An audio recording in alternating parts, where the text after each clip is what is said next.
It's very off. You have the tea right. All right, thanks everyone for, I'll get it. like clockwork. I know, right? We're on the same schedule.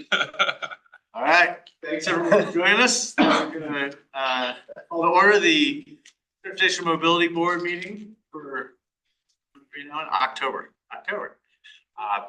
Thanks for joining us. Let's start off, before we do public comment, just go around the room, the board members, just verbally put our name on the record for being here. Dave Evans here. Josh Stewart here. Jeff here. Jeff Selzer. Derek Mills. Missing Kelly, and I know we're gonna be missing Michael. Yeah, Kelly let staff know that daughter's in a performance. She is in her. That's a. Professor. You? No, but. Got it. All right. Public comment. We will start at that end of the room if that's all right. Please come up. Thank you. What's your name? Where do you live in the city? And take your 3 minutes, please. Connie Cantrell, I live at the Bradley House. District 2. I started coming to the transportation board meetings to ask for the return of the shopping cart about 9 months ago. And that before COVID, the bus came to the Bradley House and other locations every weekday at the same time to go to King Soopers. I'm asking now because I may be going blind and I want a bus set up for my needs. I started after I came to this meeting and I started going to South Metro Housing Board meetings to ask for what their busing needs were for the affordable housing locations in Littleton. And then I started going to the city council meetings and I spoke on the shuttle busing needs, knowing that the council would be the group that would decide on the money. At the first meeting I went to, I spoke about the city, about needing the shopping cart, and the city manager actually in the meeting said, use the omnibus. I stopped going to the city council meetings because of the angry citizens. And thank you very much for being in front of us the other day. At least there was a friendly face in a room full of hostile people. Welcome to the team.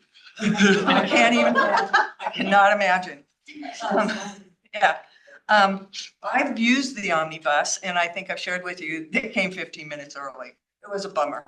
I'm trying to get back on it, but really, truly, it doesn't work as well as having a set time at the same time each day. I have a woman here who isn't competent, and she'll knows it, with her phone. I mean, making reservations is hard. I'm thinking your parents, your grandparents, your aunts and uncles might have some of the same issues. We don't, as seniors, many of us don't have the same skill sets when it comes to technology. So even making a reservation, oh, and then remembering that reservation is a whole nother piece. I've been bringing seniors to these meetings so you can see how difficult making simple phone reservations can be, remembering dates and times. The VIA bus service is closed to new riders. We have one person here who can get on it. The rest of us were on waiting lists for years. And that actually would get us where we need to go. The omnibus limits rides to actual Littleton addresses. Centennial, Beaumont, Englewood, Littleton are not accessible, and reservations are needed in advance. A shuttle shopping cart bus that comes to the same place is needed.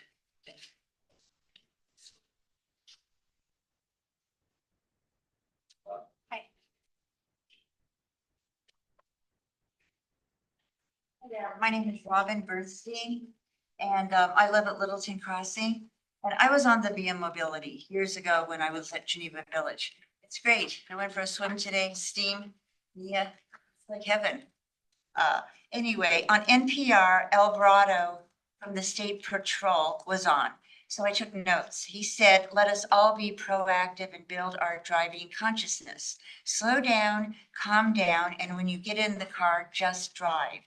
No texting, put down the cell phone in your hand, put down the hamburger you were holding, and no more distracted driving. It is against the law to be texting and driving. There is no enforcement by the cops. All distracted texting drivers need to take a class on safety on roads. If the speeding, distracted texting driver is not paying attention and you kill someone, you go to prison. Don't run red lights, just slow down and focus on driving. Now, I'm saying there is not room for pedestrians and speeding bikes on the sidewalk. Pat Driscoll wants. Even though the law says it's okay, it's way too dangerous. In fact, the other day, I was going through Vega Park and this e-bike speeding teenager. I told, slow down, and he says, I am. And I said, no, you're not. No, you're not. Anyway, they need classes too. And so thank you to Transportation Mobility Board for making our needed shopping cart a real possibility. I also went to that Gay Pride Day and I saw Stephen Barr. All the drag queens were flirting with him. It was hysterical, but it was really fun. They were very inspiring drag queens. You see Miss Demeanor and her entourage. So I think it's great because they were political and saying, you know, no more hate. You know, just love. Okay, and thank you very much. Oh, we got missed out. Hello, I'm Barbara Wisniewski and I live in Allison Court, which is right next to Bradley House. And I've also been coming here about 8 months to try to get the shopping cart back.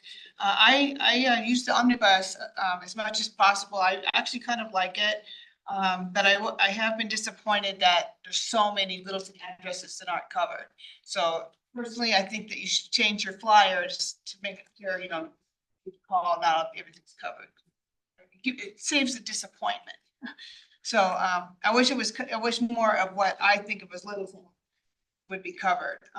Also, it would be nice if it had longer hours, but it does get me, I wrote it today to a doctor's appointment. It was, the driver's really nice, and I thank you for that. But I agree with Connie. I live at Allison Court and many people there aren't as mobile as I am. It's hard for them to make appointments, and just like what you said, some of them remember the shopping cart from before COVID and really would like to, you know, Have lift on. bring it back. Yeah. They would come. Okay, there's people there, there's interest there, they just are not as vocal. So anyway, I just wanted, I don't know who's the omnibus person here. I'll be presenting on Oh, that. okay, so, Yeah. so I know you weren't here the whole time, every time we came, so I just wanted to repeat, you know, what we were talking about. And, so I'm really, really, looking forward to having that happen again, hopefully. Right down the road towards Pam. Would anyone else like to speak? Yeah.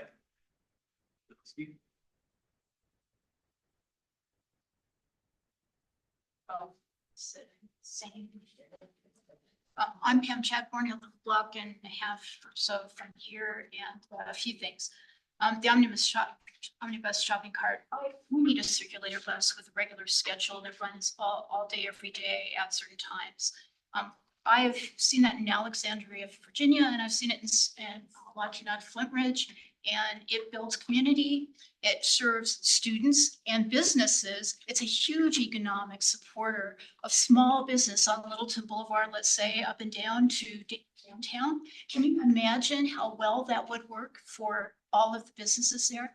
I know it would work, and the city would make money. There's also arts and culture. I mean, there's a lodging tax, and Alexandria pays for their bus out of the lodging tax. Arts and culture could chip in. The city could do this starting tomorrow. The city could make a regular time circulator bus with a beginning route and just do it. Just do it in capital letters is what I put as my end for that topic. We shouldn't still be talking about it. We should just do it. Greenwood Village, the ULI report was shockingly disappointing to me. I didn't expect it to be that bad. The last time we had a ULI report was many, many years ago, and I do think it was a more moderate and considered a range of possibilities. This ULI report was set up by a November input document, which pretty much was very one-sided and very strongly one way. That isn't the way for a city to conduct the public's business. I'm going to tell you that technical teams who are responsible for technical projects over time that not only use public funds, but are fixed in place for many, many years and not changeable once they're committed to, have a process, and the city is not following that process. So you don't commit to or decide on one thing and then just go forward with that. You start out with what are our range of possibilities? What are the pros and cons, risks and mitigations, costs and schedule and scope for a range of options? And then you work that out with your customers, the people. And so you have a concept level and you start to work those out. And then you get it, you start to refine the details and figure out what you know and don't know and give those answers and then work that. That was not done with Geneva Village or these properties. Losing publicly owned properties, I regard as not a non-starter at this time. The city does not need to lose publicly owned properties. They are vital to our economic health in 20, 30 years, I believe. The city is doing way too much now, so we really shouldn't add something to our plate that doesn't need to be done. We should restore Geneva Village and so thanks very much. Anybody else? All right, we'll get into the meat of the agenda. First up on our agenda is Jessica for joining us to give us an update on the communications team. Just to set the stage as to why we asked you to come, why we're hoping to talk to you. One of the things that we've talked about here and seen is that communications both outward to citizens as well as back into city and staff and us tends to be one of the biggest obstacles for getting some things done. So we have as a transportation unit, not just us, we have very small movements, but what we've seen is we're doing a lot of things. It's really hard to help the community understand what we're doing, why it's important, why we think it's important, what the consequences are, the ramifications, trade-offs, and getting that feedback back in a way that is consistent. So really hope to do is understand what your group does and is doing. And I understand you're shifting it a lot. Really primarily, I think our goal is to have that conversation around very selfishly, what can you do for us? And then the flip side is what can we do for you? So that All right, thank you. Thank you for having me. For those of you that I have not met, Jessica Bixman, Communications Director. Shane's gonna help me here because I'm gonna use both computers. Guys, if you can just advance the slides, Yeah. I'll talk off mine. All right, so September marked my 6th month at the city. And so I went to council to give them kind of an update on the things that I learned in my first 6 months and also the direction I want to see the department go moving forward. So apologize to those of you that have already seen this presentation. But I'm going to give the same presentation to you all because I think it was the best way to kind of show you what's happening now and then also where I would like to see us go. So today I'm just going to talk about what effective municipal communication really means for the current state of our department, also what I envision the future looking like and our 2026 work priorities. So starting with the vision and mission statement, our mission statement for the communications department is really just to support the goals of the city council, to create and maintain comprehensive communication program and exceptional level of understanding and trust between the city and the numerous constituencies it serves. So what do we really mean when we talk about communication? The first and most important thing is understanding your audience. Obviously, we have our community, so our residents, which are diverse, have diverse needs, and they need us to communicate to them in diverse ways. We have our business community, which is our important community stakeholders and our community organizations, like our nonprofits, our volunteer groups, and all of our local associations. Visitors, the people that come to our city to visit and invest in our local economy and all contribute to our sales tax revenue. Then we have our city staff, elected officials, and you all, advisory board members, and our volunteers. And I think that we sometimes underestimate the importance of this group because really we're the frontline connection to our community members a lot of the time. We all know that when someone hears that you work for the city or you're associated with the city in some way, they automatically think that you're a subject matter expert on all the things. And so I think it's just really important to keep in mind that, they don't oftentimes understand the difference in the departments and who does what. And so it's really important that all of us are kind of ambassadors for this work and can talk about the things the city has going on. And then lastly, our media partners, all of our public relation builds relationships with our local media partners to help us maintain that strong brand and secure positive media coverage. So this is just a very basic, effective communication strategy. You develop your message, inform and educate, and engage the community to help build trust moving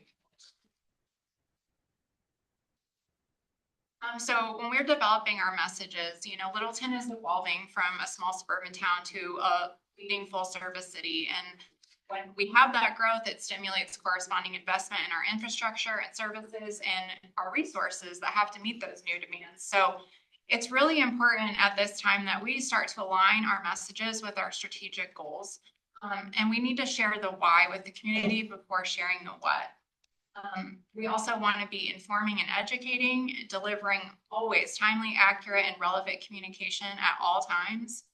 And then when we engage, we want to drive meaningful engagement. We want to make commitments that if we're going to ask the community to participate, then they're clear about what we're giving them in return.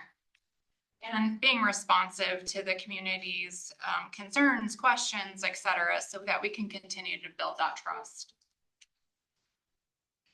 So here's just some of our effective communication goals. We want to be transparent, accountable, authentic, more strategic and less reactive, consistent, also collaborative and inclusive in our messaging. So this is just a slide to illustrate kind of what the communications department looks like today.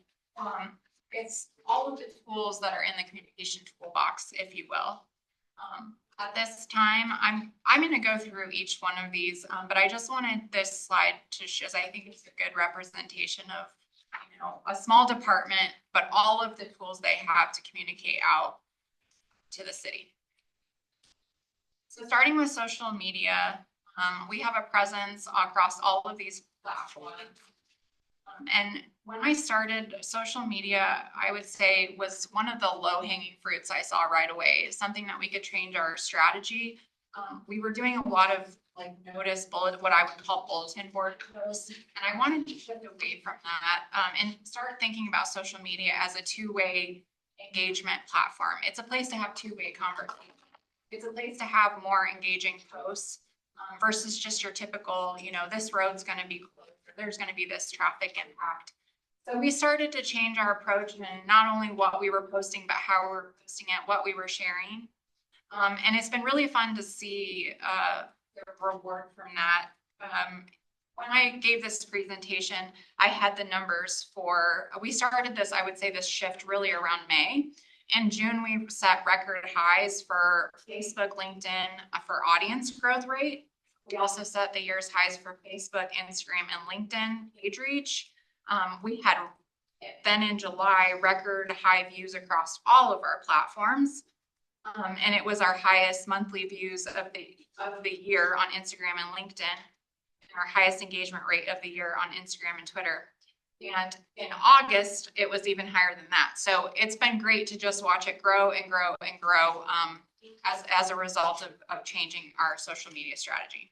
Great work out there. Hope you all follow. Then we also do all the video production and streaming. So this meeting, for example, and then across our channel, our YouTube channels. These numbers obviously are a month old, but so far in 2025 on YouTube, we have over 217,000 views. We published as of September 72 videos and reels on Facebook.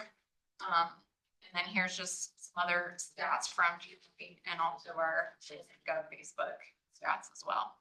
How many people watch our council meeting? Nobody watched the council meeting? Oh, it just depends on. How exciting it is? In January, it was more. Really? Okay. I can share with you those specific numbers for all the meetings. Like, is it like average, like 50 or average?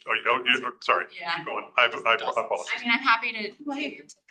I apologize. Keep What's going. truly impressive is the number of views that the TMB meetings get. Well, of course. There was one that had 2 whole views. Kenna and I. Was Matt out of town for the meeting? I'm sorry, I apologize. I'm happy to round those numbers up.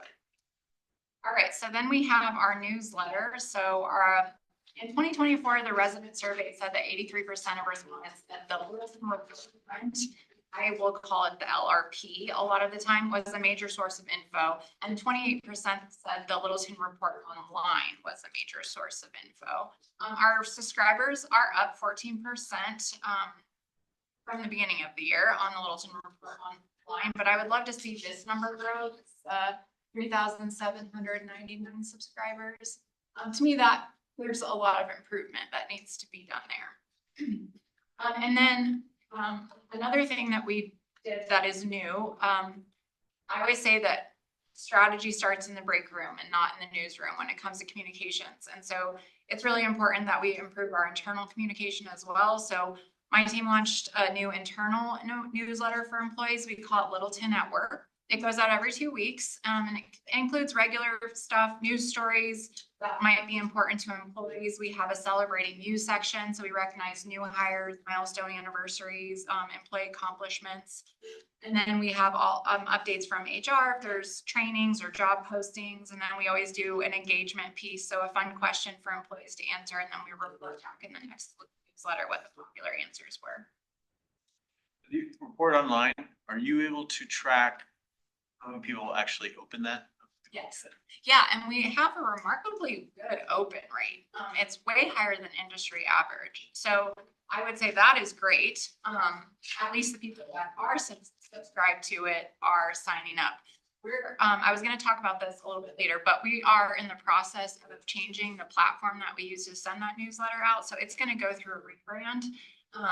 That's one of my work priorities for 2026. And along with that come some new tools that we'll have to grab people's attention and hopefully get more subscribers to the newsletter too. When you say it's really high, ballpark, is that like 30%, 10%? I would hate to. It's just shy, like 37%. Yeah. That's where it hovered. 35-40%. Since we launched during COVID, because we didn't have an online newsletter. So it's like 1,000 people every, I mean, that's good. And again, I'm happy to get specific numbers. I don't guess, but it is really high. It's been impressively high. Okay, and then we also have graphic design and print services in-house. So we do all of the Littleton Report online and the Littleton Report print design and production in-house. Same with the Littleton calendar and our annual report. And then we do interdepartmental design, consulting and application.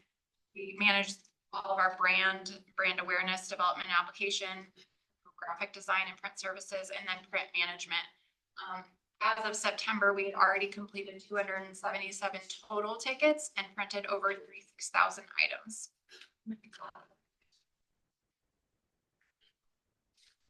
We also have the event coordinator in our department. So he manages all of the community events, which are community engagement opportunities, education, and connection type of events. These are smaller, more meant to bring people together, strengthen connections, versus our larger scale events, which I would consider to be more festivals, which are really, centered around experiences, food, culture, music, that kind of thing.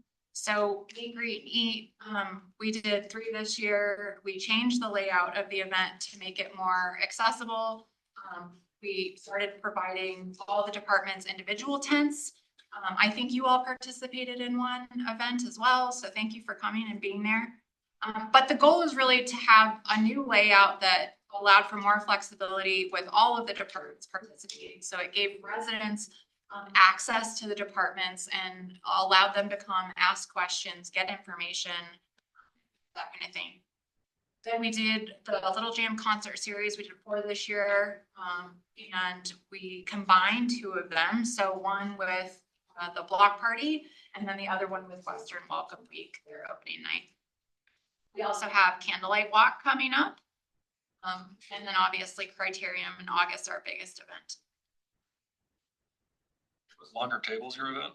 It was not, we were a sponsor, so partner in it, but it was coordinated by a third party. I heard great things. So Visit Littleton is also managed within the communications department. We manage the Visit Littleton brand across our platforms, the website mainly, and social media. We also manage all the paid advertising and marketing campaigns for Visit Littleton. So this is just some examples of some of the advertising we did this year for Visit Littleton. It's now represented on colorado.com. We are working in partnership with the Colorado Office of Tourism. And we have a full page ad in their first field guide, which is placed in all 10 welcome centers across Colorado. And we also have a 30-second video ad that plays on repeat in the Julesburg Welcome Center. I'm sorry, the last statement you made at the other center, I didn't. What you said about Jules.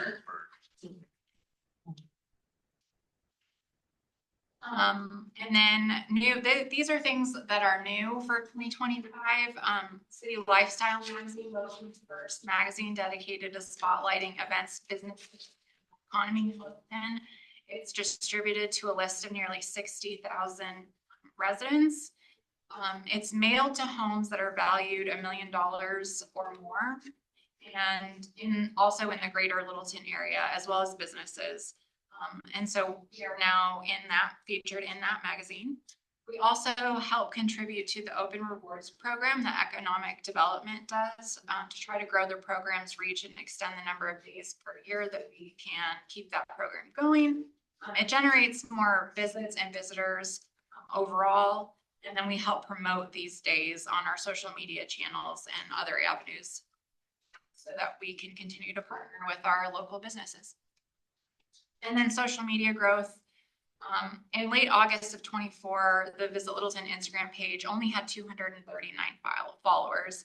As of September, it had 2,400. So huge growth there, and even more now that number has increased.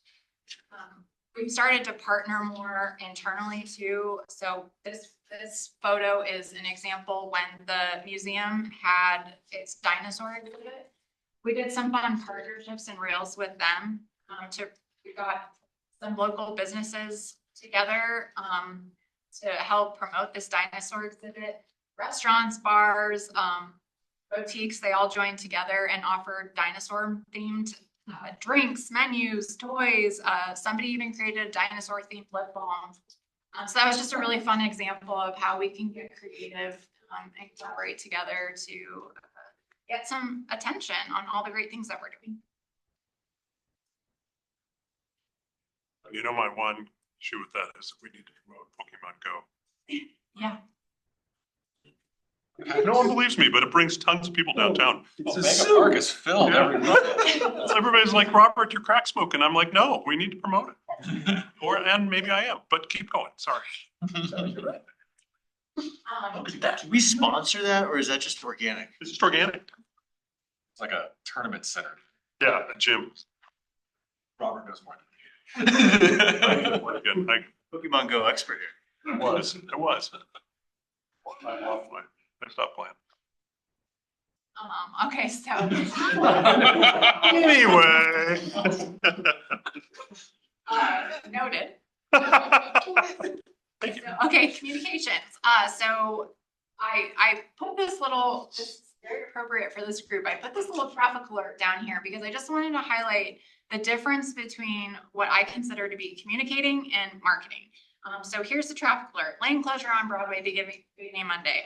Starting Monday, September 15th, traffic on Broadway will be reduced to 1 lane for resurfacing. When we're communicating, we're really trying to just report accurate, clear, transparent, and timely information to the public. We do this through all of these ways, with our, facilitating a network with other local PIOs. We do public information campaigns. This would include any crisis and emergency communication. And also we do speech writing, of course. So compared to marketing, here is the marketing version of that traffic alert. Clear the roads ahead. Broadway upgrades begin Monday. We're investing in better, safer streets for our community. In Monday, September 15th, crews will be resurfacing to extend the life of the roadway and improve your daily drive. So I think that I wanted to put that example in there because it goes back to what I was saying earlier about the importance now of communicating the why to the community and not just the what. Marketing is different in that we're trying to drive awareness and participation in a service program or initiative. But it's really important to note that marketing and communication have to work together. It's never one or the other in my mind. You have to be able to do both, especially with the type of work that we do here at the city. So marketing includes advertising, our brand and design, social media marketing, influencer marketing, website design and SEO, search engine optimization, and then all of our events. Media relations, this includes all of our press releases, pitching stories, creating talking points, facilitating interviews. We're always trying to proactively pitch positive local media coverage. And so here's some examples of awesome media coverage we got recently for projects. And so again, just the importance of, these stories, they don't happen by accident. This is staff that are taking the opportunity to tell the story, and the media have picked up on it and featured some really awesome coverage for us to also let residents know what's happening. So this brings me to kind of basically what I've learned in the first 6 months. This is my discovery analysis. What are our strengths, weaknesses, and what are our opportunities? I would say here, the biggest strengths are really just the staff. They're extremely resilient. They are extremely passionate. They're motivated. They want to do a good job. They're dedicated to the city. And they work really well together. So that's been really fun to be a part of that team. And then also just the community. I mean, the community here is engaged. They want to know what's going on. They want to participate. They love Littleton. So that's really fun to be a part of as well. Our weaknesses, I would say, limited resources. We're an extremely small team. You mentioned it before. We have so many projects going on. And we're trying to communicate what all the departments are doing, and all the departments have so many initiatives happening at the same time. And this becomes a large challenge for a small team. Our internal communication has not historically been the best. I think departments are used to working in silos. And so we have to be more cohesive internally, which is just going to take time and intention. Lack of process and policy. That was something I noticed right away. Our lack of processes internally has contributed to a lot of inefficiency and reduced productivity. I was finding out that, when I would question where a policy was to help make a decision, our policies are either really outdated or they don't exist at all. And so it makes it really hard not only to be equitable, but also to empower staff to be able to make decisions. And so that's an area that I see we need to focus on. And then brand consistency, just because our team is so small, the city's decentralized a lot of its communications tasks, and that's happened out of necessity. So I do understand it, but we have to be able to take back control of all of our communications channels. Our integrity of the brand really relies upon proper use of the brand by all of our city departments and our employees.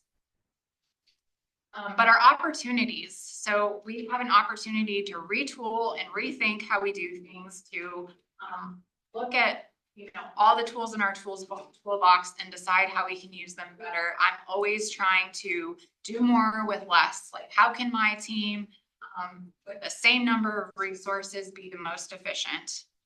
Then engagement, we have a lot of high priority projects coming up that are going to require significant input from the community.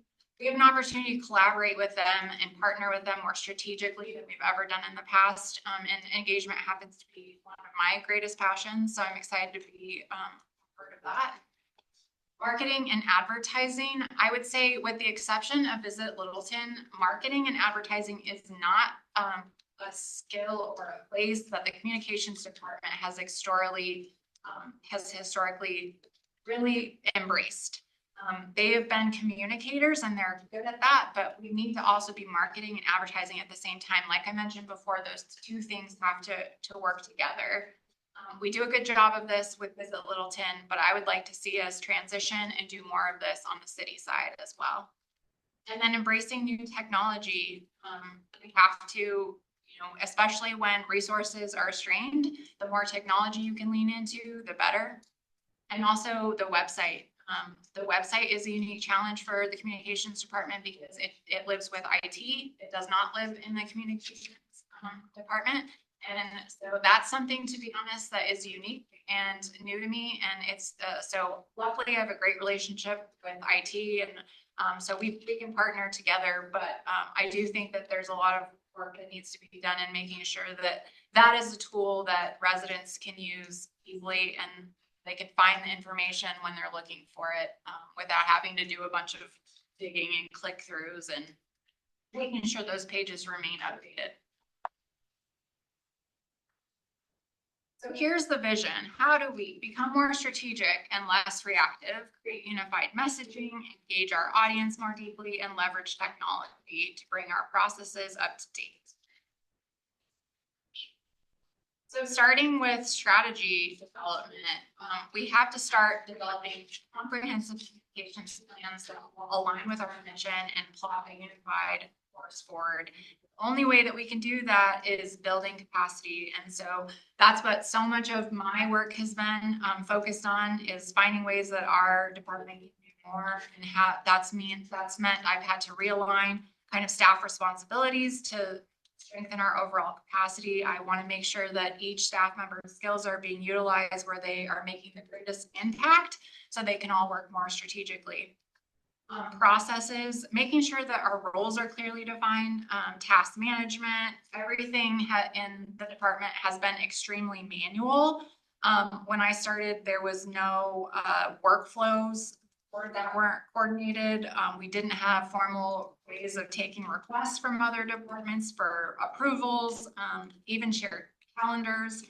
I talked about policies. A lot of policies weren't in place, so being consistent and fair, making decisions was difficult.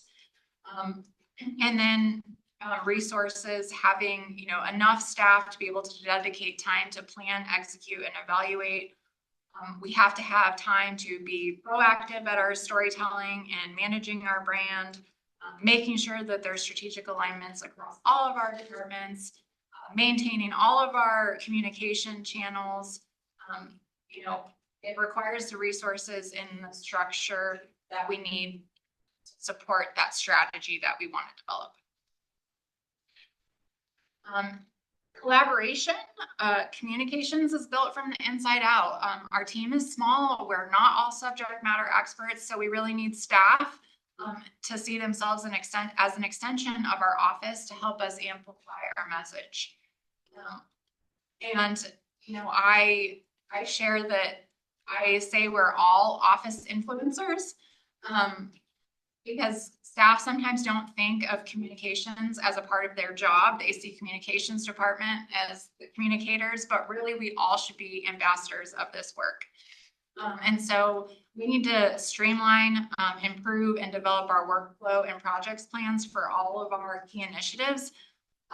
We are working toward that with our project management information system, that PMIS that you all have probably heard about. And so that is going to help us a lot in this area. And eventually we'll have an easier way to continue to develop consistent messages.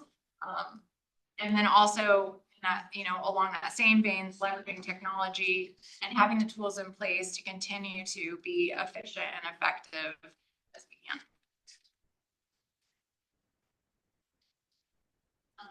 And then exploration and innovation, the only constant is change. There's a lot of creative and innovative solutions we could be implementing, but we have to be deliberate and carve time to allow for creativity and to explore new ways of doing things. It's going to be, a cultural shift for the organization to embrace curiosity and learning.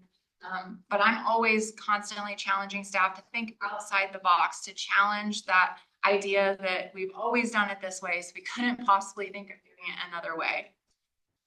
And then diverse perspectives, just encouraging different views and viewpoints to create and generate new ideas, and fostering growth, long-term growth and adaptability. And then I mentioned that engagement is one of my passions, and I just think the importance of strategic engagement is so important. We have the opportunity to involve the community on a deeper level with some of our more priority projects, but we have to have the tools and the buy-in to be able to do that. We are going to be developing a framework moving forward, which is based on the International Association for Public Participation spectrum of public participation, and it outlines 5 levels of public engagement. And from there, we can develop toolkits, which will be internal equity toolkits. Essentially, that's a list of questions that will help staff make decisions as they move forward. And then also provide training opportunities for staff to help build their skills and knowledge in this area. Littleton, again, to attract visitors to Littleton and encourage longer visits for economic impact through business spending, essentially enhancing Littleton's image and the awareness of all that it offers. I want to be promoting unique experiences that set us apart and support local tourism and our business partners. So revisiting this slide that kind of shows all of the tools that we have currently.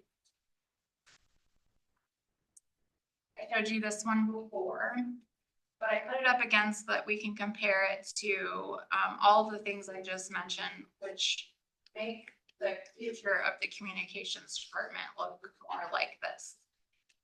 So building those comprehensive communications plans, it's more than just sharing information. It's thoughtful strategy development. It starts with the alignment of our messages and our priorities and our city goals. Our success depends on the collaboration and technology and ability to partner across all of our departments, leveraging digital tools and streamlining our processes. A strong plan will embrace exploration and innovation. We have to continue to seek out fresh ideas, creative approaches, and new platforms to keep our communication relevant. And lastly, we need to be listening as much as we inform, creating meaningful two-way conversations to build trust through our community engagement strategies.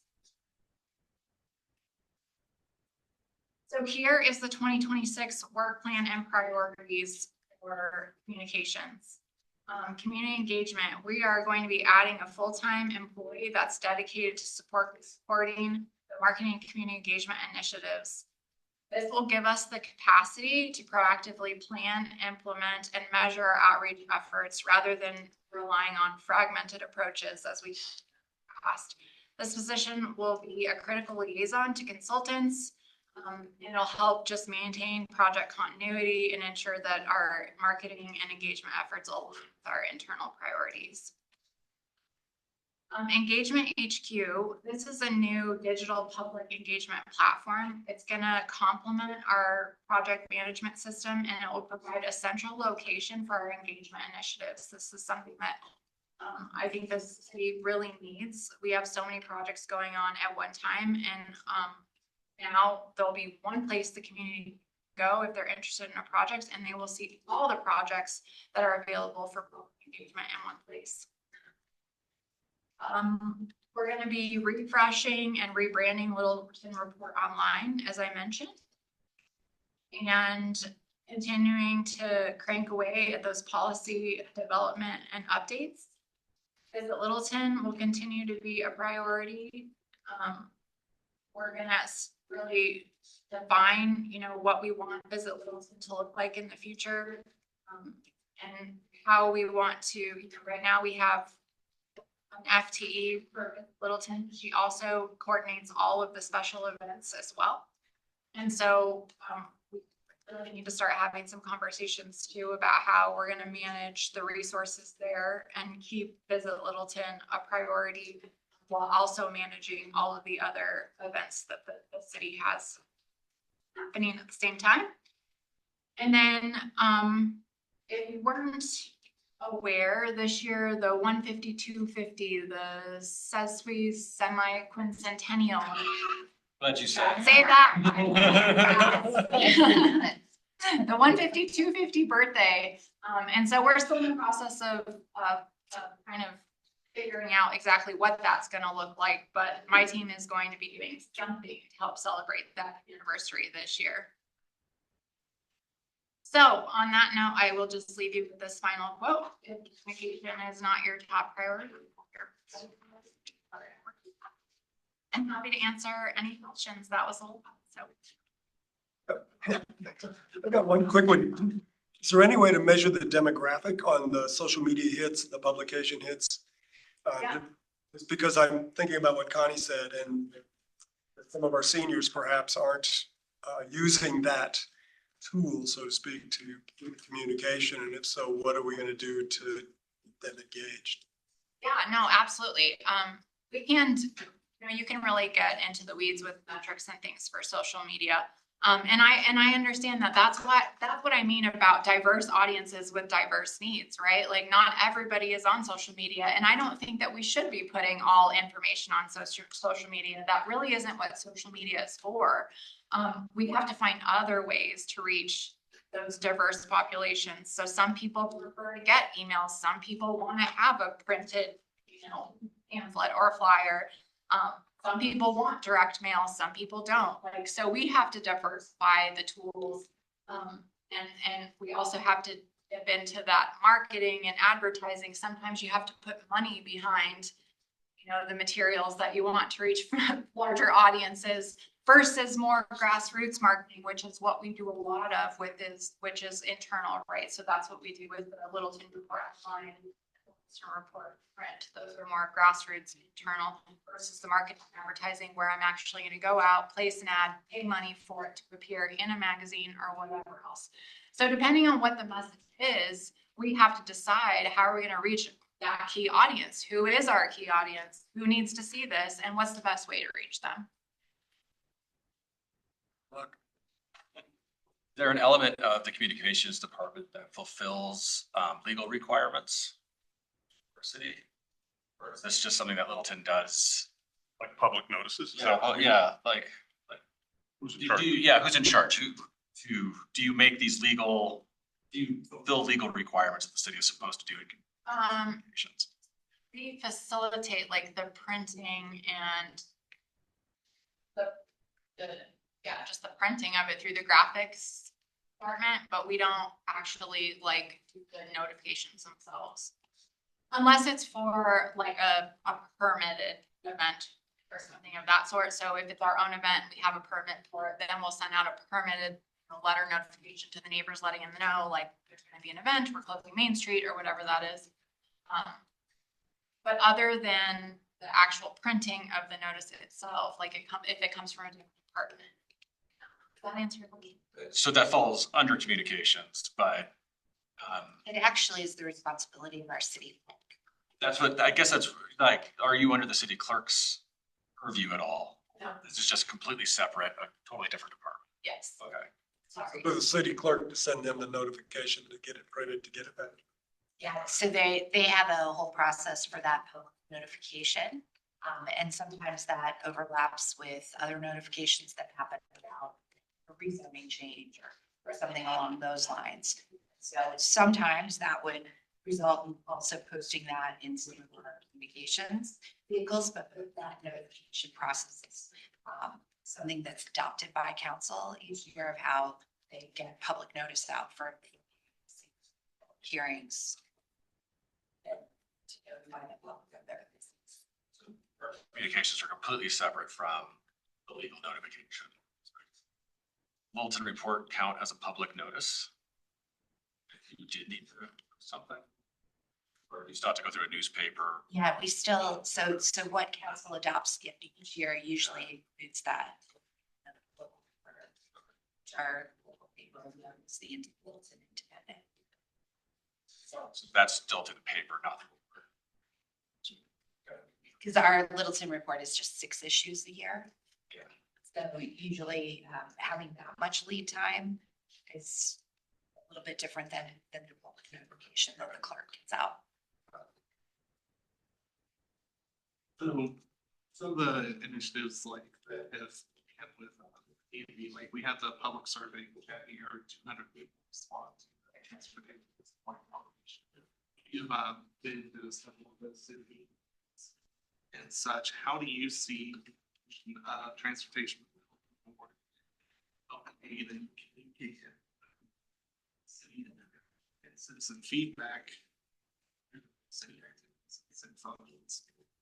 Yeah, so I think that, you know, that's a perfect example of having a board or commission that is, you know, helping us to amplify the message, going out and talking, you know, and we can't be everywhere at once. Like I mentioned, you know, we're such a small team, we can't go to all the things, but there, especially during the summer months, like there's so many opportunities to get out and interact with the public and share what work you're doing and how it's important, why it matters. Share with, you know, get people signed up for our online newsletter, get them subscribed to engagement HQ when we're ready to launch it. Help us distribute surveys, bring people to meetings, you know, all of those things. I think we have to work together to do our best to reach as much of the community as we can.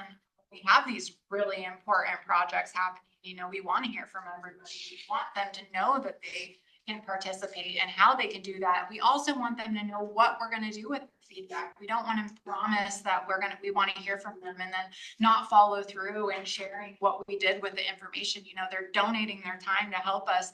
We should fulfill that promise at the end. Thank you. This is what we're doing with the information that you shared with us. So all of those things, I think, while being willing to participate in that is really important.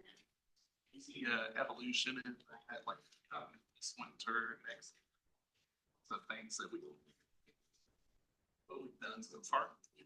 Well, I mean, you know, I explain that a lot of times people come to me and say, you know, we have this project coming up. What's the community engagement plan?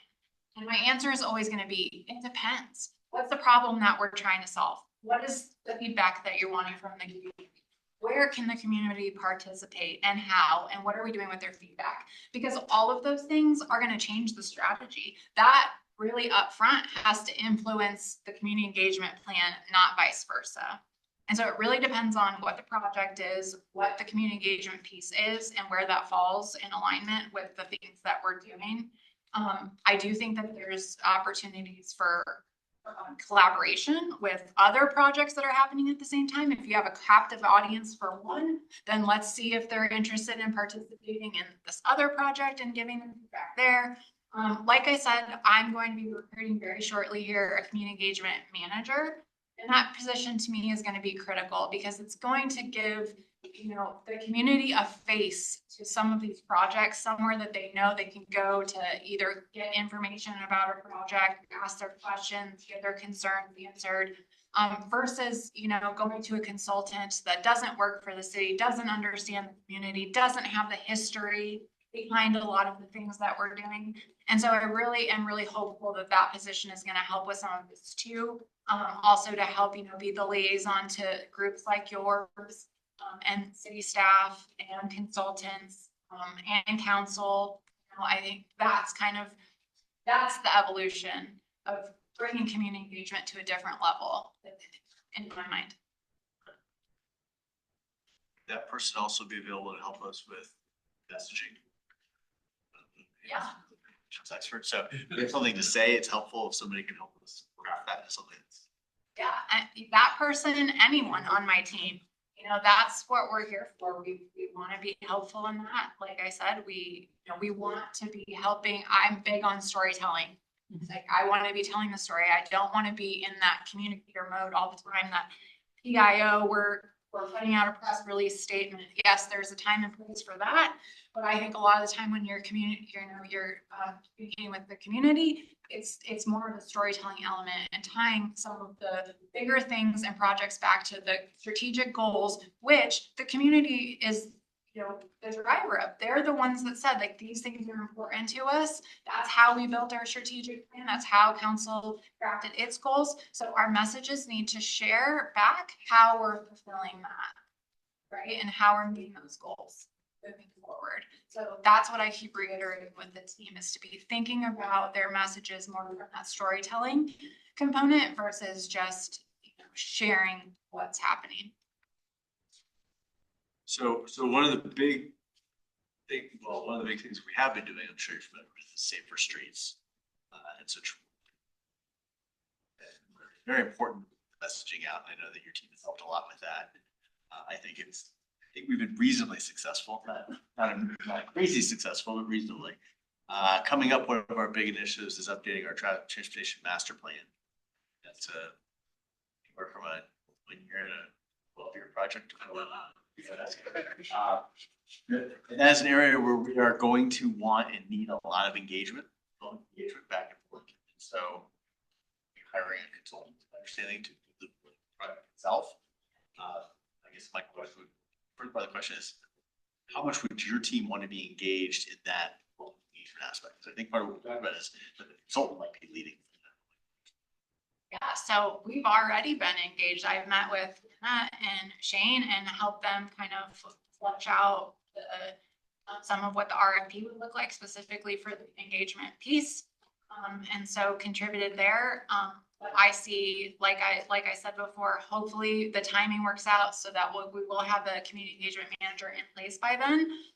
But then I really see that person kind of being that's the staff person for communications that's assigned to the project that helps be that liaison with the consultant, that makes sure that the consultant will follow whatever level of engagement we've said is acceptable to us, right? And then from there, they're helping to make sure that those messages are consistent with our style, with our branding, and then making sure that our web pages and project pages, our engagement pages are up to date. So that person really is that kind of communicates to the various groups involved and the consultants as well. So an extension of me as well, obviously that person would be with it. And so it'll help me have a better handle on what engagement is happening where throughout the organization, because we have a lot of projects that need community engagement all happening at the same time. And so we are going to have to rely on consultants. That's just the reality of it. But this will give us that consistency of having a staff person that also has that expertise as well. Yeah, and I would add to that, I think from our side, we see that position as pivotal for the success of the TMP. We're coming from, when I started here 7 years ago, a place where we did all our own communication. And so the communication varied based on the project manager. We're trying to come out of that, and Jessica and her department has been very gracious with us as we learned that. But I think we've had some good lessons where we send something out, and from our perspective, we've all reviewed it and it's great. And then we get some feedback from council or members of the public that, hey, this doesn't make sense. I'm not really getting what we're supposed to do here. And then on the back end, they're like, hey, yeah, this is like, you can fix it like this. It's very simple. And of course, on the back end, we're like, oh yeah, I see that now. But when we're in it and that's not our expertise, we're doing it, it's not clear to us. So we see that as a pivotal role for the success of the TMP, as well as, transportation projects moving.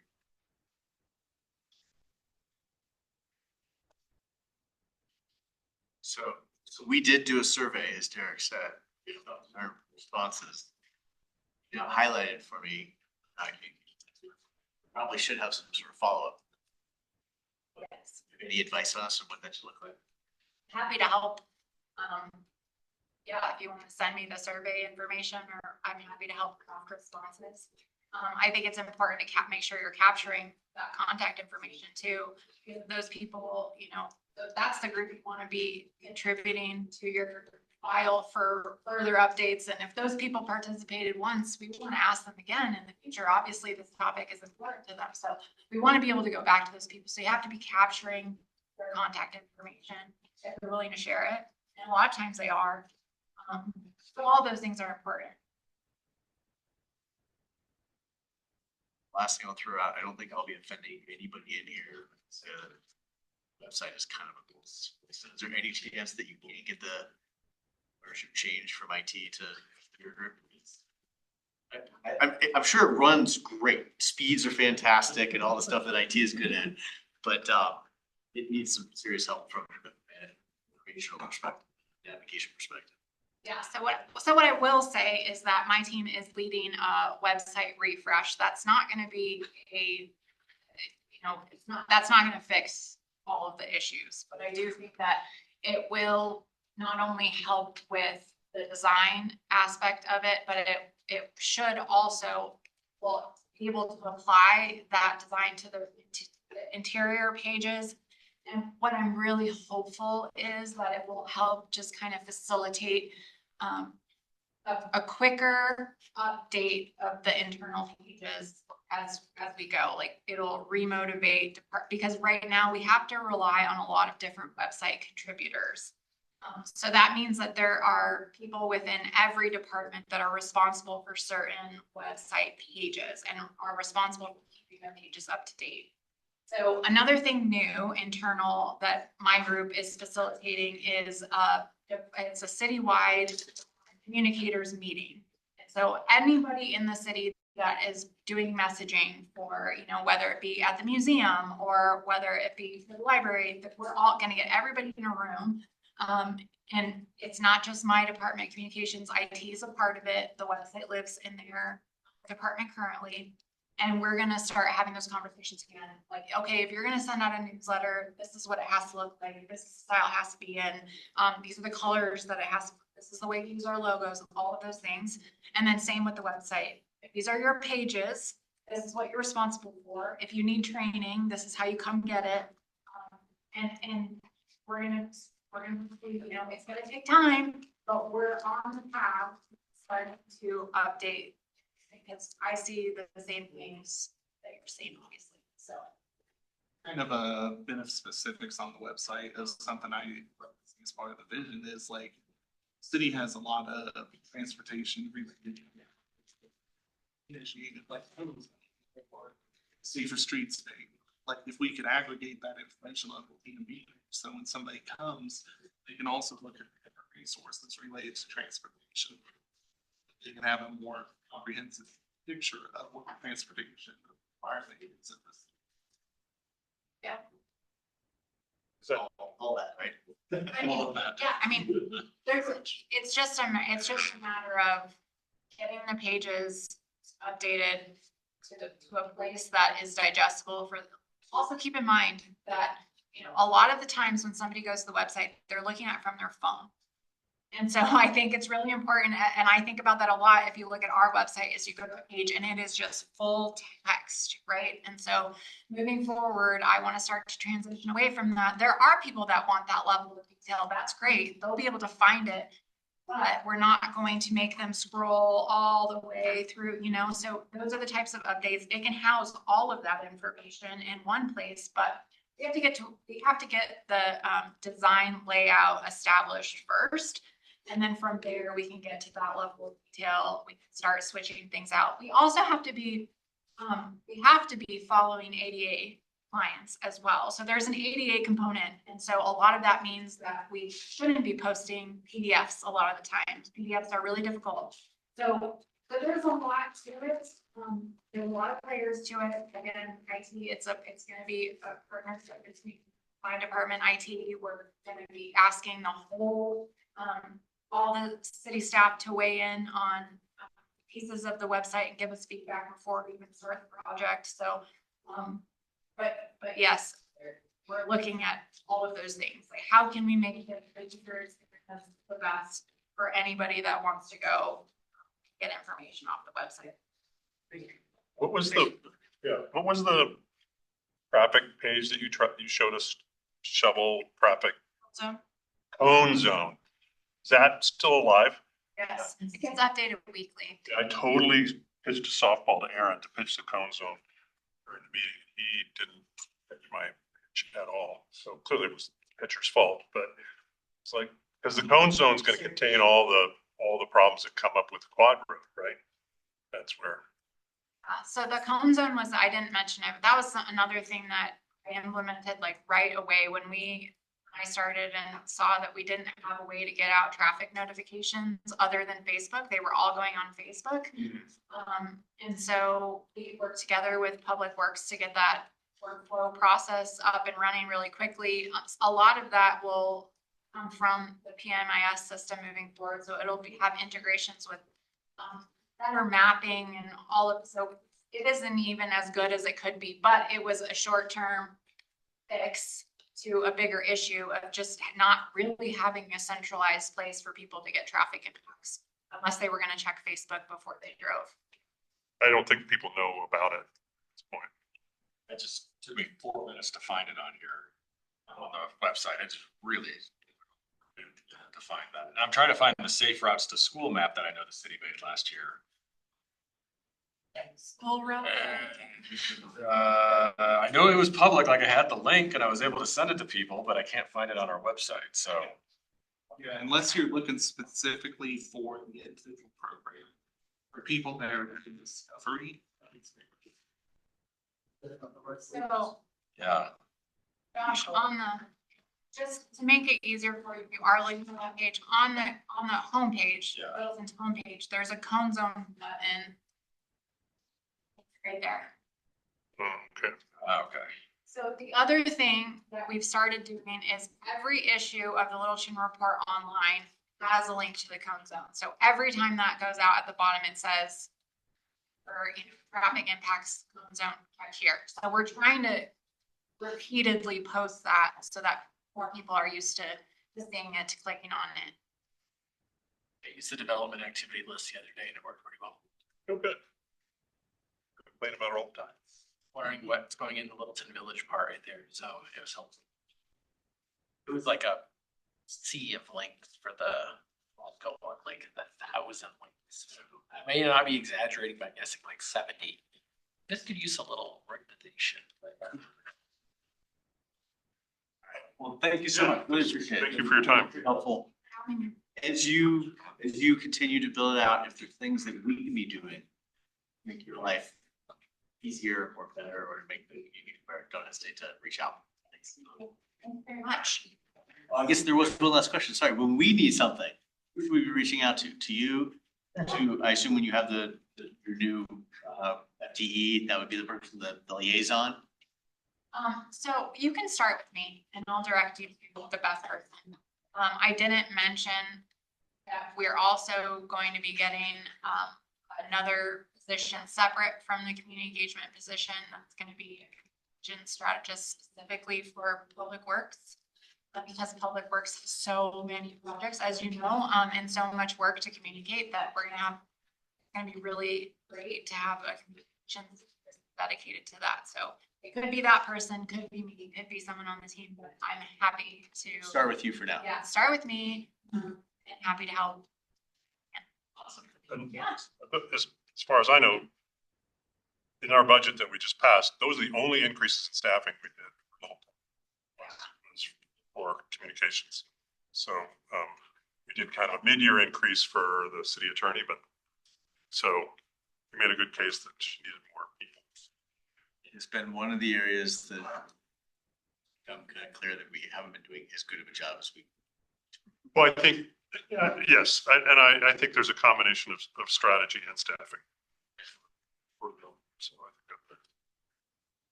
You. All right. Yes.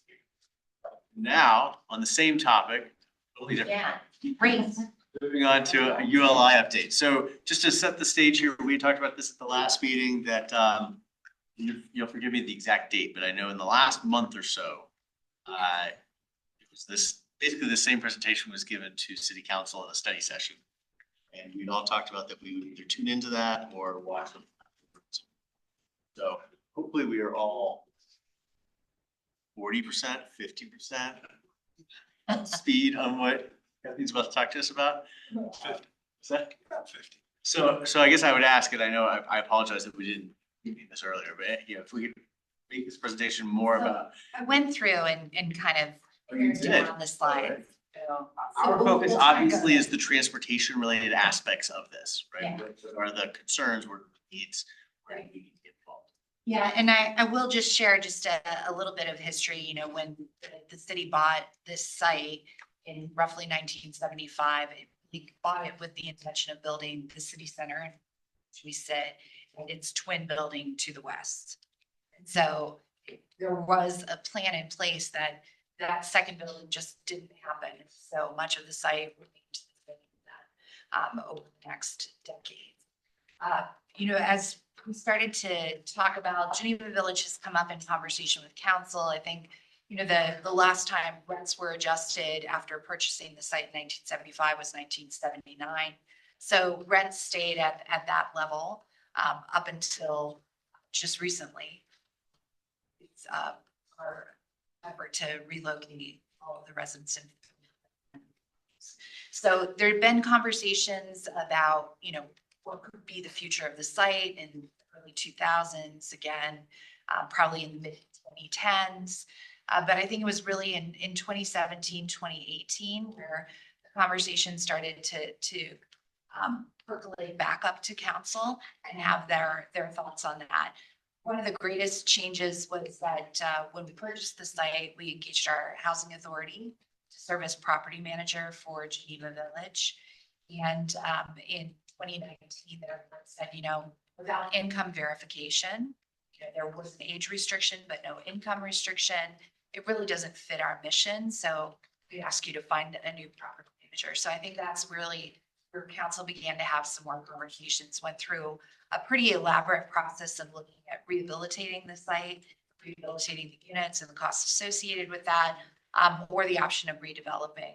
And roughly in the fall of 2023, council said, we think we should chart a course for redevelopment. So what we as staff, and I have to say, you know, so my 7.5 tenure, I think the most fulfilling projects has been to be able to work. We hired somebody that really has specialty in housing navigation and social work to work with all of the residents there. At that point, we had 14 residents at Geneva Village to help them successfully all find new homes. Incredible work to be part of. But what that meant is we really hit pause on the future of Geneva Village until successfully secure new homes for all of the women that were living at Geneva Village. And so as we kind of think about, council said we could go through that relocation through the end of this year. So December 31st of 2025. We were really fortunate that many relocations happened in last year. And then our last relocation happened and opened up an opportunity to, what staff had been suggesting was a technical advisory panel through the Urban Land Institute. So this is very high level and it is more of a brainstorming exercise to start to think about some of the considerations that the council will need and some of those partnerships and what they'll do. So it is always fun to present other people's slides, right? And get their intention behind all of them, right? But I'm going to do my very level. So I just preface this with, let's focus on the transportation issues, and I'm gonna ask questions not transportation related at all. Why did we need to do those serial process? Why do we need to wait for everybody to move out? Talk about technical high level evaluation of the property. Why didn't we? We've done that before. For personnel. An excellent question. We actually went through a process of doing a resident survey and it really in-depth research of who the residents were that lived at Geneva Village. What we found through that process is talk about development that happened as early as probably 2003 into the mid 2010s was incredibly traumatizing and had dramatic effects on their quality of life. And so that's where let's slow things down. Let's take care of these people became both the patience that council exercised and and gave staff the time to do that and engage, you know, a specialist. Be Connected was who we worked with, and they brought that housing navigation and other social work expertise. It's, you know, anytime there's a lot. And so that became the primary focus for that time. You keep looking at me. I had nothing to do with any of this. It all happened before my time. So Well, I look at you as counsel because Yes. you have continued to support. yeah, I'm proud of the work Support the council those did, efforts. but I can't take any credit for that, what I think was good decision making, but. So, I appreciate there was a reason. It wasn't a, yes, thank you. Usually is, by the way. yeah, I often My find, experience. I find there's often a reason too, that I'm always curious about. Well, I'm gonna do a little prop of staff in general. Like, I mean, one of the things that, getting back to communications person left already, fortunately. I find when I go around the city, many citizens make the first assumption that there was no good reason for it. People are just not paying attention or whatever. And, you know, it's not always obvious and clear the reasons things happen, but every time I find out, or the vast majority, I should say, times I find out, there's always a very well considered, thoughtful reason for it. I don't necessarily always agree with the reason, but it's usually well considered. So I appreciate it. Well, I appreciate hearing. So since you all did your homework, right? So you know a little bit about technical advisory panels. The Urban Land Institute has done a number of these throughout the region. You know, they've been involved in sort of the siting of our convention center, you know, that's located in Denver, other prominent sites. And so we thought this might be a great opportunity to think about both Geneva Village, which is 2.8 acres, and then this larger site of roughly 20 acres, and just kind of get some varied perspective and take advantage of that brainstorming. So the biggest process for us going into this, and I think if you watch the meeting, you'll remember me saying, like, the stakeholders, yes, thanks to Derek from Transportation Mobility Board. But it is I hadn't noticed his name normal. up there before, so. Yeah, like it is a normal process for ULI to go through these and roughly have the opportunity for about 6 to 10 stakeholders. They didn't tell us on that on the front end. So we were like, we're bringing them all. So they really did modify their process because it's a very fast and furious process of roughly 2 days of immersing themselves in the community and hearing from a lot of variety of voices. So we took full advantage of that, and huge appreciation to all of those stakeholders and making themselves available. It was a very fast process for stakeholders to come in, share that information. They were in small groups. The panel split in two, but I think really enriched their understanding both of the site and various community goals and really some of the opportunities that could be explored on the site. Panelists themselves really bring a variety of perspective. I think one of the things that we really wanted out of this was to make sure that there was also public sector perspective. Oftentimes the Urban Land Institute can be more of a think tank in the real estate and private sector space. And they really broadened their membership to a lot of the public sector. So we thought that was really important too, because as much as the market has desires, we have community goals and answer to a different set of both strategies and overarching needs in the community. And so I think that provided some good balance of looking from the city perspective, some of that private sector perspective, doing some of the thoughtful design through landscape architecture, thinking about the economics and being able to bring all of that expertise to bear in that brainstorming exercise. So the TAP study area, again, that 28 acres and beyond. So what we looked at was this entire site. And then we said, you know, we've had a couple of things that have happened in recent years. So we had the formation of a downtown development authority. In their plan of development, when it was adopted, it harkens back to much of the planning that the city did probably in the 80s and 90s that recognized gateway, the sense of arrival. So a lot of the historical planning in Littleton was about this idea that you have arrived someplace special. So you'll see monument signs, you know, if you come You had south on Broadway that right as you come into the city. So this idea of gateways is something that the plan of development. They talked about a north gateway, which pretty much encompasses this area here, south gateway that's ACC, a western gateway that's the river, and an eastern gateway that's basically Crocker, kind of where the land use changes, where it's less walkable and a little bit more auto oriented on Littleton Boulevard, so just across bridge. So we said, let's take advantage of that plan of development and vision for downtown that comes through that plan. Let's also take advantage of the conversation with Project Downtown. So much of that planning and obviously the plan was adopted last November of 2024. And so taking advantage of some of that transportation work and thinking about how that integrates into this site as well. So talked a little bit about how we kind of broke it into those parts, thinking about the things that are on the other side of Prince, the site here in that green, Geneva Village particularly called out in that blue, and also thinking about our county partner to the north and understanding a little bit about what their facility needs are going to be.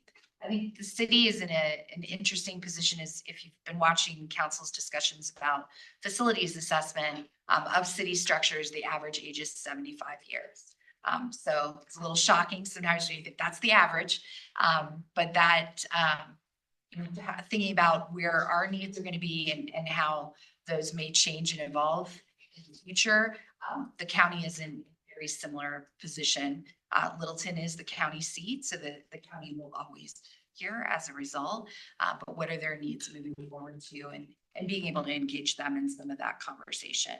So the questions for the panel, were about the idea of development, really kind of hearkening back to the historic legacy of the site in Geneva Village. I'm not sure if all of you know that history, quick lesson in history, right?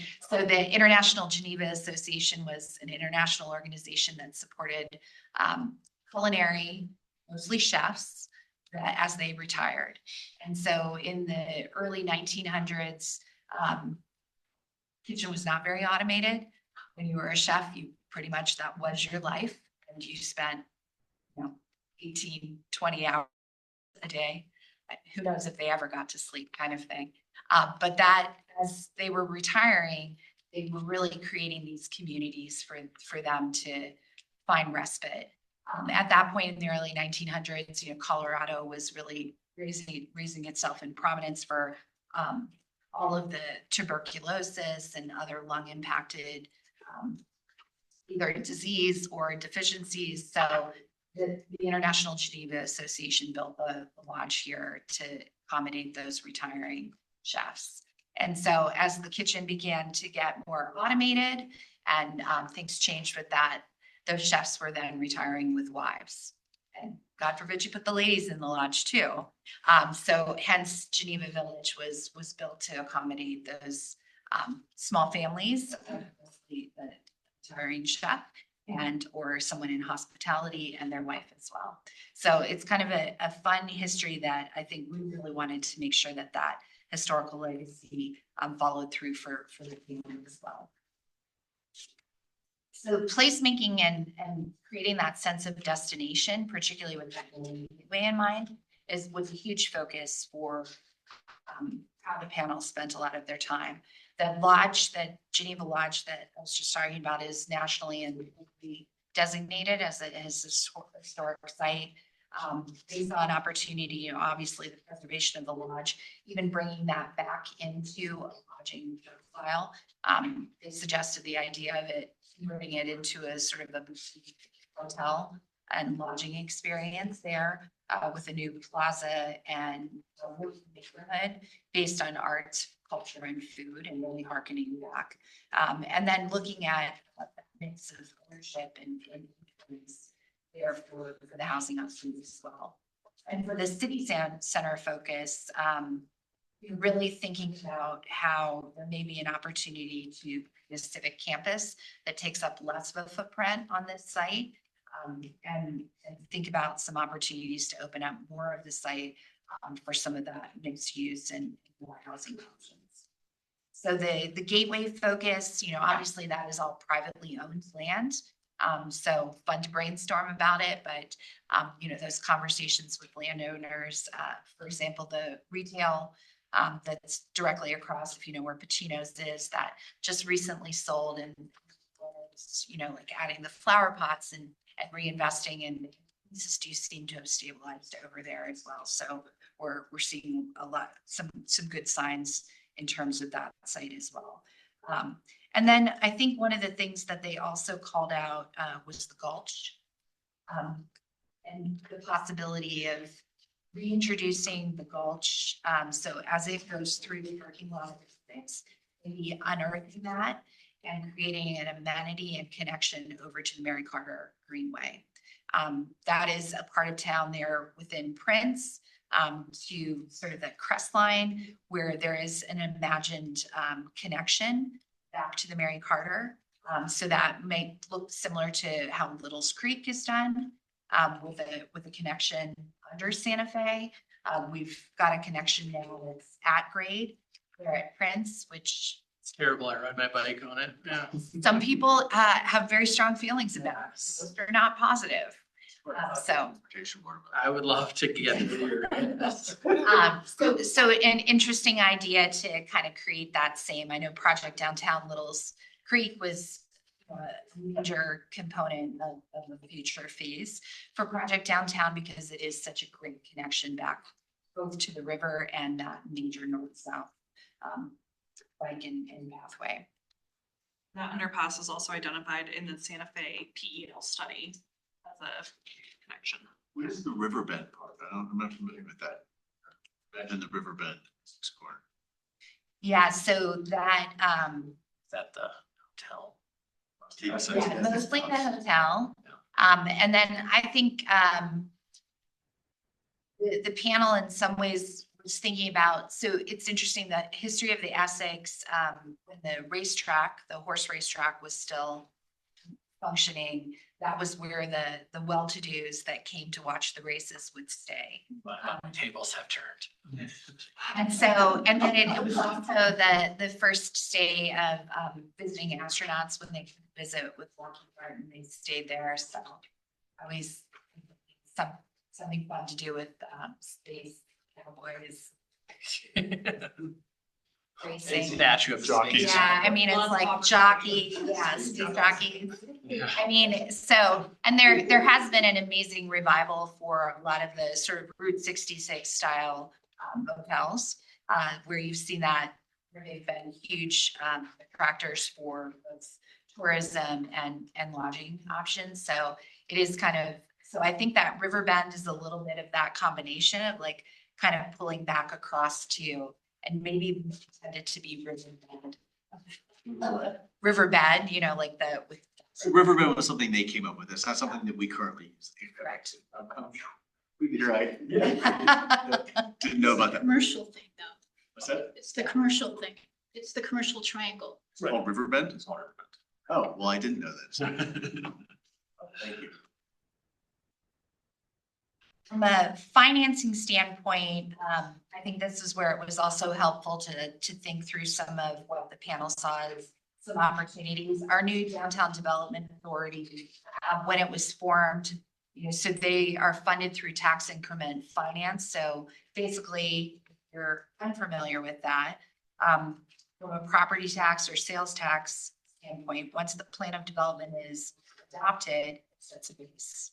And then any growth that happens above that base is then captured as funding for the DDA.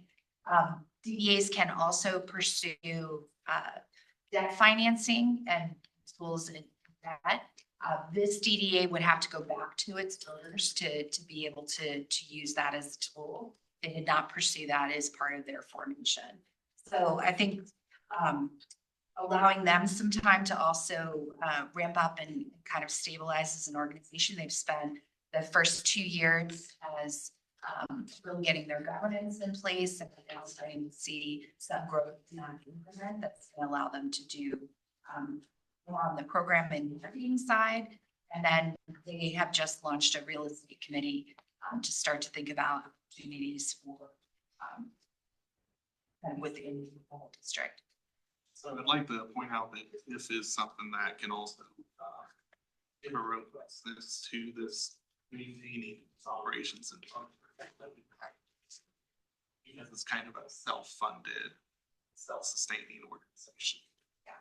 And so the one thing that all of the 28 acres right now sit in tax exempt status. So there's no increment collected on those because the increment is primarily from property tax. They also talked about where some cities have found success with public-private partnerships to really leverage city resources. They also spent some time thinking about this municipal building and for reinvesting in this building or potentially reimagining this building, thinking about opportunities to potentially sell the land, long-term lease the land, really create a public-private partnership to develop a new city hall that may be smaller footprint and open up more space for either mixed use or housing here on the site. They spent some time talking about the incentives and subsidies where cities really have opportunities to help leverage and get deliver on the community goals. Sometimes that is more difficult to do when you're managing it from a purely private sector perspective, and really make sure that that's in alignment with what the community wants to see happen here. This is arguably one of the largest sites that the city has single ownership over in the city. There though is shot it. You have to city we've hard see like 3 years from now. When we sell it off, we'll take it back. I mean, the big things I learned is if our goal is affordable housing, then we have to or as a part of that mix of what the redevelopment looks like for Geneva Village, then we have to find a way to subsidize it. So affordable housing can't stand on its own in our kind of economy. And so, Is affordable housing the top priority? It is, I feel like it was a priority. How that priority evolves over the next couple weeks will be very interesting. It's a priority for me.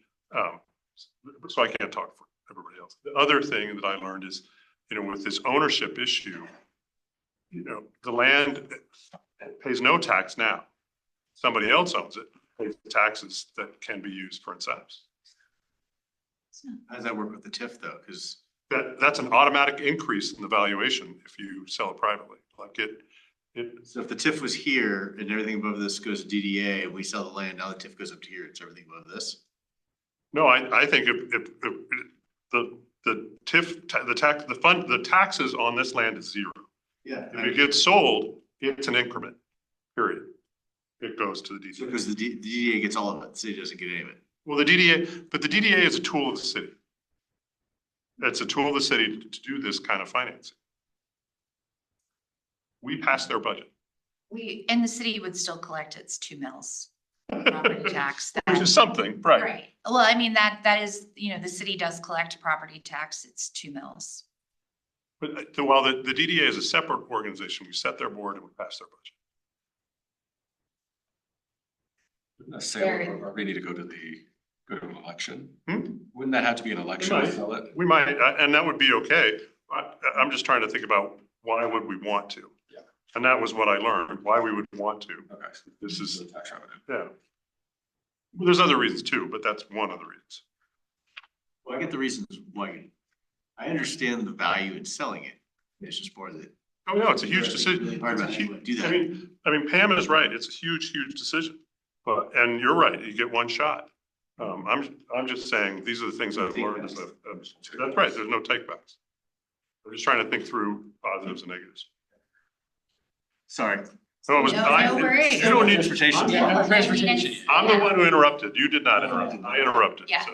And so, while this site is insular, I think a lot of the, sort of fringe areas that would really sort of help integrate back into some of the larger transportation projects in downtown and Prince Street obviously being part of a future phase for Project Downtown, thinking about how that integrates, but there's also additional opportunities beyond TIF and the DDA. There could be special districts and metro district to help support new infrastructure, particularly if you were looking at that connection across to the Mary Carter. So there are a lot of different options. General improvement districts, the certificates of participation are all tools that the city may be able to use to either leverage land, leverage resources that we have.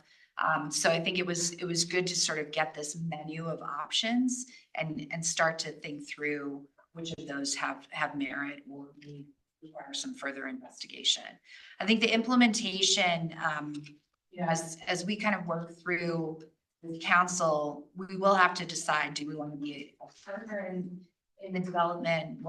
How does the city want to stay involved? Is it a sale of the land? So those are very significant questions that we'll go through the process to answer with a great degree of community engagement as part of that as well. I think for the timeline, obviously, the Geneva Village in particular, those buildings were not maintained the way that they could have been. So they are going to continue to sit down, and that will over time create some additional challenges. So I think there is some urgency. However, as you know, we've spent some time with our capital improvement plan. This is not in there. And so really figuring out with council, this is prioritized in terms of both the site and the investment in any of the structures here on the site. We do have to figure out where that fits in that long term. Is it in the 5-year, 10-year, or even 15-year horizon? I think from the panel's perspective, they were really urging us to think about getting started because that entitlement process and the ramping up process is years in the making, so that you're poised to take advantage of, obviously as time stretches on, things get more expensive. You're seeing that every infrastructure project that the city takes on. So that was my pared down version. Not a ton of emphasis on the transportation pieces, but I think their focus was really more insular to the site, kind of understanding its relationship with downtown.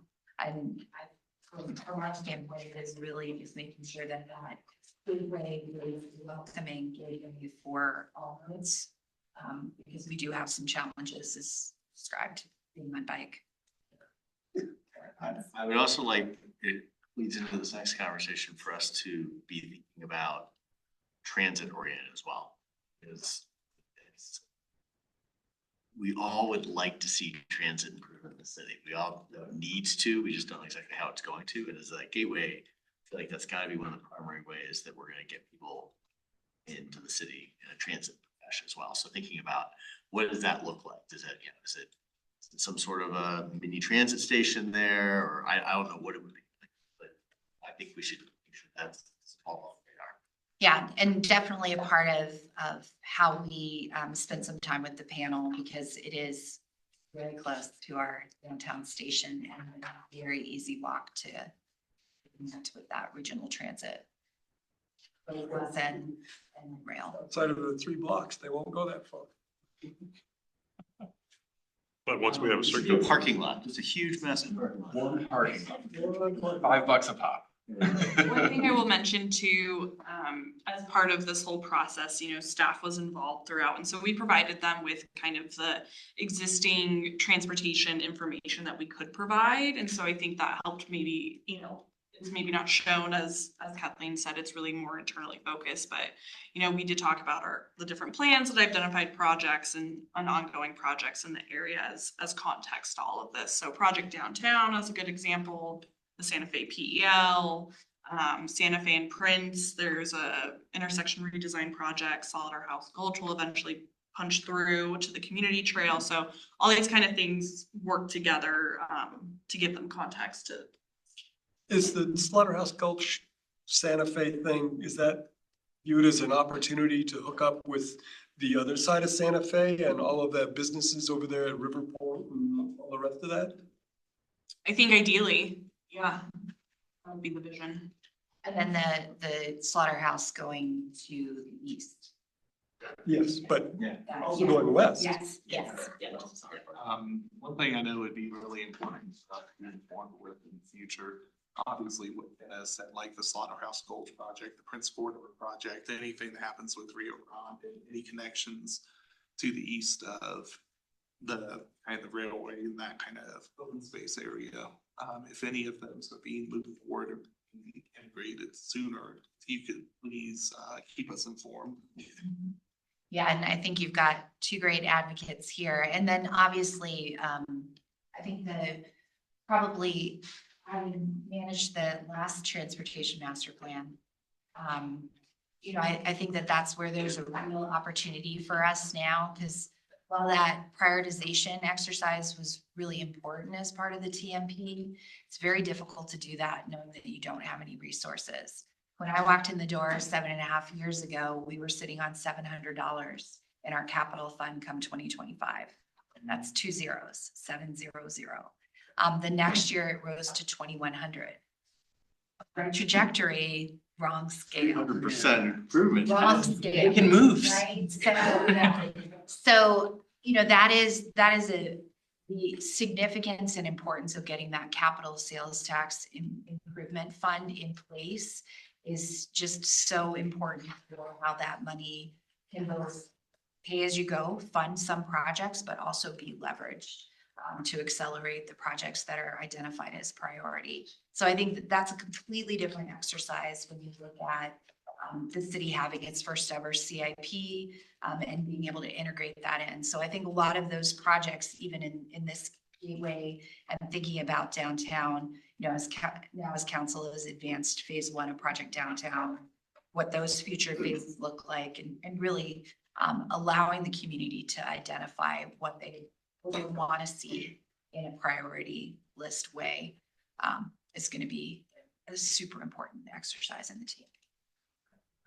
Yeah, is there any, like, Littleton is really unique, I feel like, in the sense that our downtown is so cut off from everything with, you know, the light rail, the trains, Santa Fe, everything. Is there any thought of exploring, you know, connecting, you know, this, like, you know, this with this new lane coming and the development of that, connecting it to the east or something like that? You know, I mean, that would be crazy expensive, I assume. Are you saying Santa Fe and the railroad cut off downtown? Is that what you're saying? Yeah, or maybe like where the Arapahoe County building is, you know, connecting that over to the neighborhood on the east, on the other side of the trains, you know, or something like that. Just so there's not one point, you know, of crossing on Main Street, you know. From an auto perspective, you're talking about. And from any perspective, yeah. Can't walk. I think, you know, like when we did the TMP last time, we talked about some of those different alignments. I think even doing Project Downtown, I know at one point we had just a crazy idea of like, could you move Santa Fe's alignment to be closer to the railroad like it is to the north of us? That it's hard. It's super hard. And, you know, a lot of the flood that happened in the late 60s meant that downtown became disconnected with the river, right? The waters of the river used to flow right up to where the melting pot is. And so that alignment was super different. And I think as we went through the process for the Downtown Development Authority, reconnecting and making sure that the river was brought in as part of that idea of what downtown is, because it's so amazing and you cannot experience the Platte anywhere like you can experience it here in Littleton. It is a unique experience to the Platte. It's different to the north, it's different to the south. It is something very unique here, and so being able to kind of create that connection, but we do have a lot of barriers. And Littleton does north-south like nobody's business, but man, east-west is. I mean, I'm just thinking, there's probably not gonna be anything like this for another 100 years. You know, so if there's an opportunity to do it, it would be now, you know, and, you know, at one point they made all these things that were probably not trivial at the time, and we all benefit from them. Incredible, they're so wonderful in our town. Could our generation do something, that they're like, oh, this was amazing that they did this 30 years ago, Yeah, I mean, well, I don't think the bearing's the wrong word, but when they brought the railroad down. Yeah. 30 years ago, 40 years ago, whatever that was, in Yeah. the 80s, like that was a huge project. Yeah. I can't even fathom our city trying to take on something like that right now. Well, I mean, that in many ways, that was the last significant transportation investment and project in the 80s. And I mean, just the way that the federal government supported projects of that significance is so fundamentally different. And we wouldn't have been in, the first iteration of light rail in this region was cash funded by RTD. That 30th and Downing spur out of downtown was cash funded. These are just not opportunities that we're going to have now. And so it is a matter of leveraging and partnership is so critical. And it would be amazing to have federal participation at that level. It's great to see that level of participation in the quad road, that council just advanced forward, but it is hard to imagine that level of participation is going to be part of a lot of our future. But as part of this conversation, I think it's important to remember that the bus barn that is on the other side of the railroad is public property. It's owned by the school. No, it's not owned by the school district. It's owned by the state school land trust. And I think there are could be other opportunities on how to use that property. I think like downtown is just such a gem. Right by. And I think expanding it would be so huge for Littleton, like down Littleton Boulevard, downtown Howard or something like that. If we could expand it, so it would be absolutely wonderful to expand Main Street down these corridors. And I think that could be incredible. Say, We're we can talk about my two you take passion your break. projects that cover Santa Fe. What do you want to do? The big Berry Santa Fe, Berry? so we can reconnect to the river. Did you say mutton cover? What did you call it? Mutton cover. Mutton cover. Yeah, like the big dig in Boston. Well, there's a water table issue there. Oh, yeah, like that we should do it. I'm not an engineer. I'm just a planner. You're just a visionary. Just a visionary. Don't. Building an amphitheater at the dish site and then connecting the flume. Yeah, that would be amazing. Just give me a couple $100 million. Yeah, I mean, it's all just a Yeah, matter. yeah. So It's this all is just a matter of- all yeah. great conversation for after the meeting. If you guys want to go out and have a cocktail afterwards, feel free. But for now, let's talk Talk about. omnibus. Yes. That's important. I forgot about that.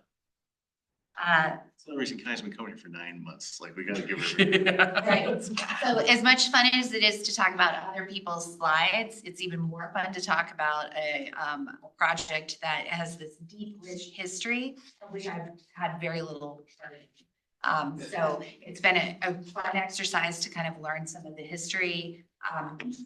Actually, when I first came to Colorado 25 years ago, it was right at the start of the T-Rex project. And so I began working with a small circulator service called the Link shuttle that used to operate before the light rail was complete and kind of circulate in Denver Tech Center. So these are definitely things that have great love in my heart because I worked so closely with the business community there to support that circulator service. And it was a great partnership between Greenwood Village. There was a set of metropolitan districts that helped supported that.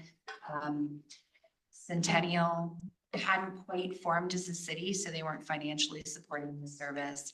And then Denver was also financially supporting the service. So it was a great partnership in being able to provide that sort of last mile connection to what were major transportation hubs. So I'm going to share a little bit of the history that I've been able to learn as part of the omnibus and the shopping cart. I think. So who owns omnibus before you start? So it is a city-based service, and omnibus and the shopping cart. So if we start down. So maybe I'll keep my arms and hands in roller. Yeah. So just a little bit of the history of the program. So it started in 1974 with the Elks Club providing $3,000 to the city and a van. And it started connecting people mostly. So there was a real emphasis on aging members of the community and connecting them to key services, particularly doctor's appointments. And so the Elks, as a service-based organization, saw this need and said, hey, city, let's try and create this service. The budget grew through the years. And then ultimately in 2022, just about through the end of 2019, had 3 shuttles and then 3 drivers. And the city was serving as dispatch for that service and employing those drivers. Obviously, when COVID hit, a service like this could not meet any of the spacing, the 6-foot spacing. Like we won't relive all of the restrictions that COVID, because they were a lot, right? So the city was left with the, basically we had to discontinue the service as we were unable to meet those requirements, and then resumed the service back in 2021, but decided to go with a contracted service. So we're able to still maintain a budget line item for omnibus only, and then move forward with contracted service with VIA. So the shopping cart was a little bit different than omnibus. The community that have come to talk about it was on a fixed route and really served a lot of the other amenities that people needed to connect with. So no unplanned stops, you had to be on time, preset locations, mostly the apartment buildings, and then connecting people with a lot of the grocery shopping and other services here in the city. And so it was donation based, but the city general fund helped pay for that. There were different organizations that were formed through the years. There were, like spaghetti fundraisers to try and increase the amount of funding. There was the Littleton Transportation Network that went through a process of getting their 501c3 status to be able to do some fundraising to help support increasing the service. But, a long history of providing that connection. And then omnibus was different in that you really needed to be more of an appointment based. You were connecting with medical trips, some grocery shopping, but they were able to expand services for things like hair appointments, because if you don't have the mobility of your arms to be able to fix your hair, suddenly being able to access a service like that really kind of became within the mission as well, and really focused on disabled residents or residents over 55. Again, accepted donations, but mostly funded through the city's general fund. The ridership that— What was the vehicle used for shopping cart? So it was one of the vans. So through the years, in some years, it was not ADA accessible. I think when it finally stopped, there was a lift in the shopping bus, or in the shopping cart as well. But omnibus was always ADA accessible. So different vehicles. Different vehicles, yeah. And they're the body on chassis style transit vehicles that you would see in our parking lot that kind of have that truck front with the folding doors. The department within the city owned omnibus and shopping. So the dispatch was provided through our receptionist that dispatched all the services. That's actually wonderful, instead of like an app for people who aren't using Yeah, phones. so it was a Home feeling. phone call, and then coordinating, so the drivers were checking in with our receptionist, and then that receptionist was serving as dispatch, taking appointments. Again, the shopping cart was a fixed route, so not about appointments or what have you, but and that, because of the receptionist role, also in the past with connections to elections, they were a sworn election official as part of that. So they actually reported to the city clerk. Okay. So sort of a different, completely different alignment. In 2019, there was a city reorganization, and we created an admin services sort of umbrella for finance, HR, and then also IT. And that position kind of fell under that realm. So that admin services went through the process of looking at the service and making the determination to go with a contracted service. So right now, the contract is administered through the city manager's office, but totally operated and supported through our contract with VIA. The shopping cart was a fixed route, but was it also a fixed schedule or was this something you? Yeah. So it Schedule. just ran nonstop. Well, it had certain hours of operation and then a schedule that was maintained. So, for example, the King Supers that's there at Broadway and Littleton Boulevard, like they knew exactly when they were coming. There were points in time where they had like curbside parking, shopping cart. They were like, we love when they come. And you know, people describe the service as being very social, like. And because they were the three same drivers, like people knew the drivers. And I will say my experience with small shuttle services like that is typically something that happens, right? Like if you're celebrating a birthday at work, you're bringing the driver a cupcake too. Like we had a party today, here's your cupcake.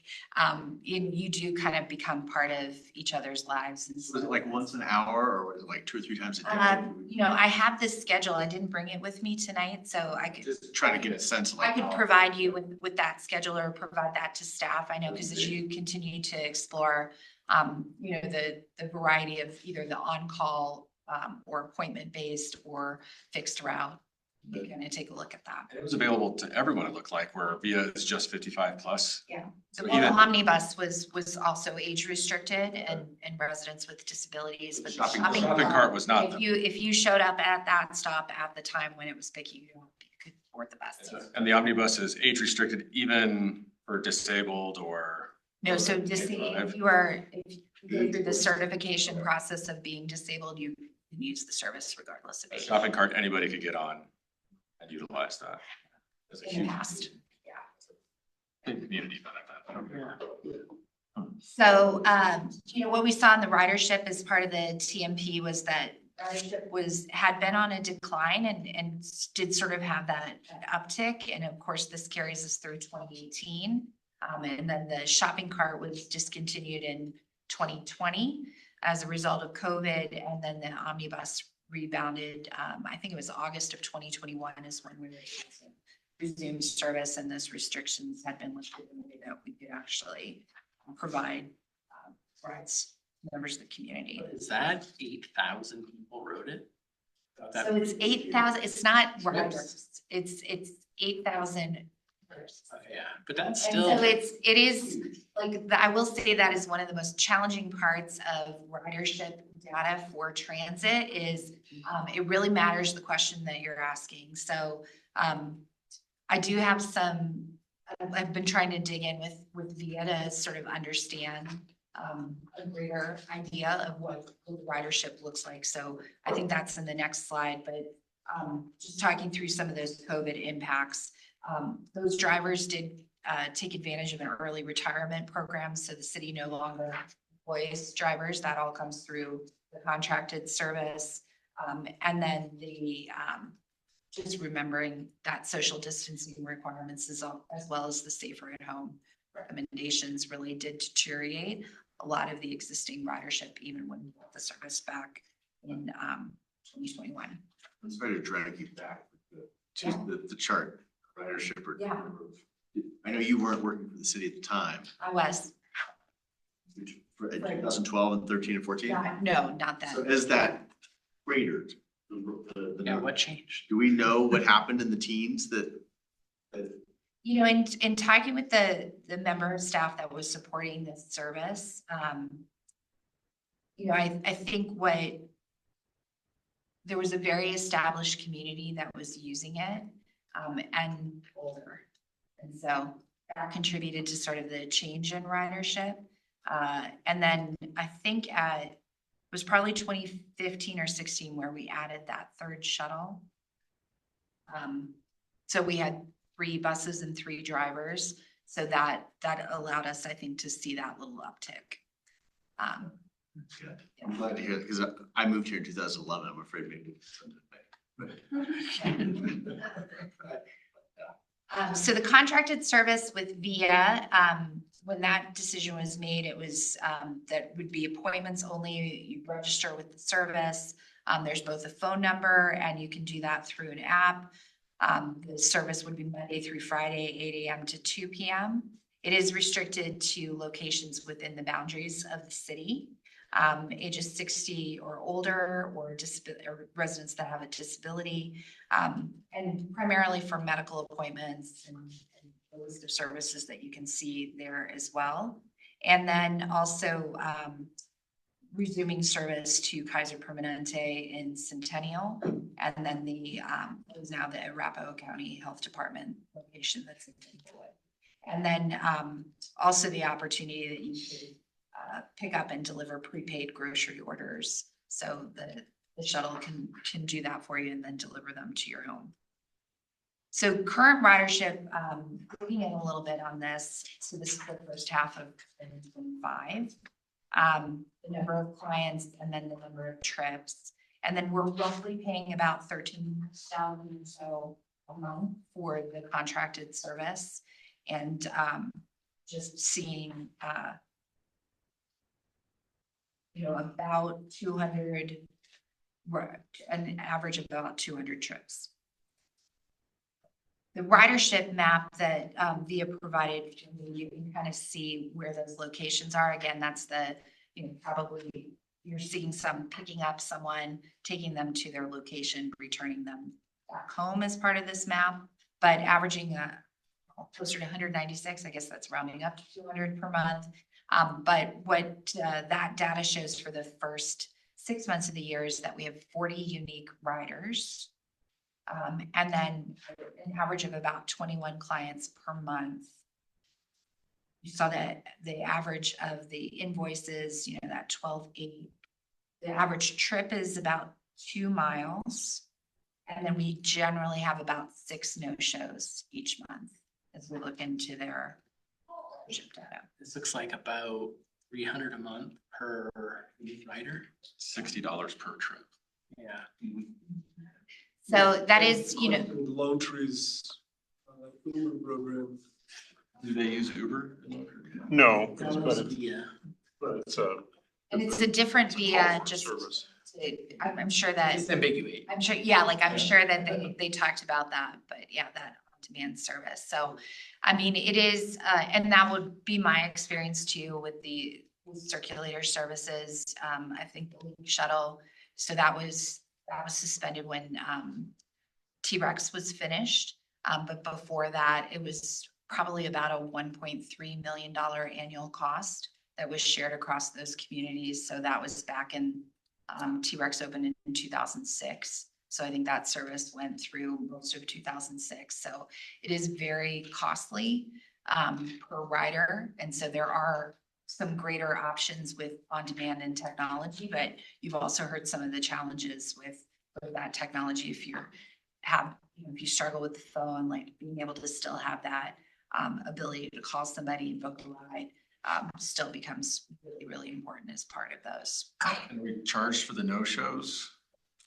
No, so we are funding this through the general fund, so there's no cost to the riders. I mean, when there's 6 no-shows per month, we pay for that when that happens. So we're paying the contract with VIA.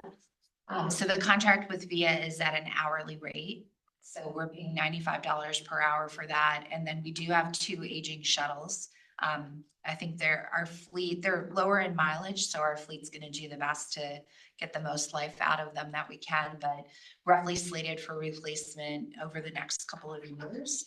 And then we're averaging about 33 hours per week of service, and in 2026, about 165,000 budgeted for the ongoing omnibus service. So what else can I share with you?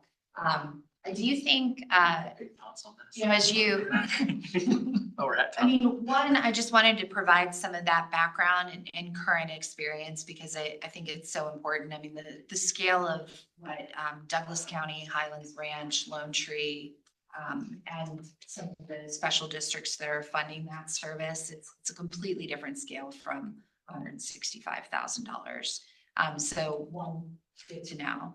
I think, you know, part of in talking particularly with the staff member that was supporting and serving as dispatch for this service, the shopping cart was really successful because it understood, it really grew out of that first van that the Elks provided and creating that connection to doctor's appointments. They were starting to see people, you know, after the doctor's appointment, trying to get to the grocery store too. And well, what if we had that? Or what if we had an opportunity for the apartment buildings that you're describing? So let's set up a fixed route that really has an identified ridership and has an identified need. And so I do think that that led a lot to the success of the shopping cart. It also became a little bit of a community too, which, you know, it is always intimidating. I spent 15 years working in and around transit. It's intimidating when those doors open of knowing what you're supposed to do. And this is a free service that you aren't figuring out how to pay for.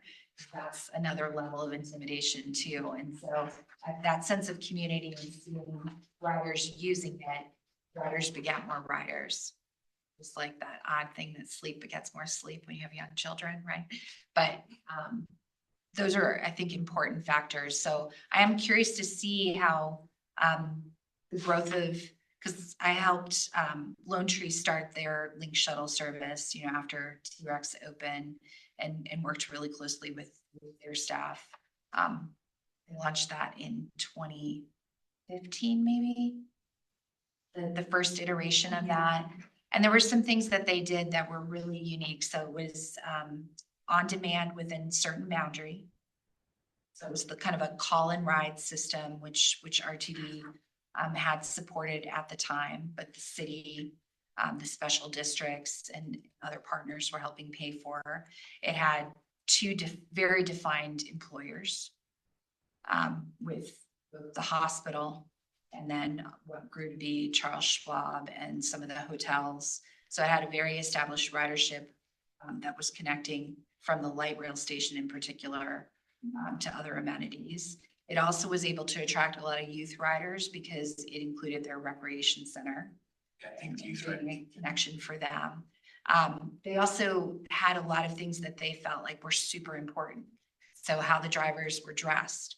They had sparkly green vests and matching green hats to match the look and feel of Lone Tree. And I know I always thought, I was like, that's just, well, all right. But they felt that that was a super important part of how the community would use the service in a greater way and feel comfortable with the service.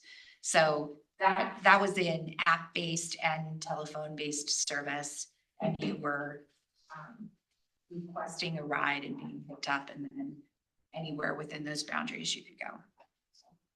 Similar vehicle, newer. Do we know what the budget for shopping cart was in 2019? Yeah, 216 was 2012, and I think we maintained very similar funding up until that point. But that's for both Omni. Both, yeah. The Omni shuttle and the shopping. So, and with the shopping right. cart. And we were kind of using the shuttles, I think, intermittently, and the drivers. So so we were gaining some efficiency from that. So that's the budget line item looked more defined. And I'm not sure if I would have an opportunity to be able to. No, I misunderstood. I didn't realize there was two completely different services, but you know, from a dispatch driver. Shared operations. Right. Everything I hear about, yeah, and at my age, I wouldn't even be able to function with that program. It seems miserable. Okay. I mean, I can't tell you, I need to go to the grocery store tomorrow morning, not next Tuesday. And I think people should just be like, I show up on this corner at this time and they I get come by picked and up. pick me up. Like that's how it should.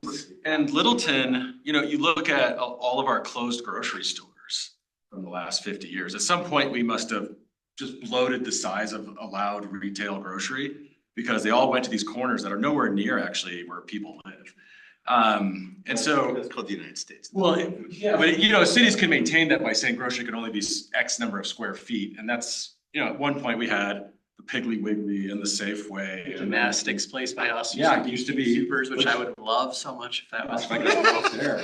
But I think their needs as retailers and as grocery stores have changed dramatically too. Everyone was trying to compete with Walmart, with one stop shop for. What they were looking for, yeah, that those stores no longer met their. Yeah, but our needs in Littleton are, if I live in an apartment in downtown Littleton, I have nowhere to get food. It's a food desert. It's a food desert. It's crazy. And this is like a high-end walkable area, but you can't get groceries.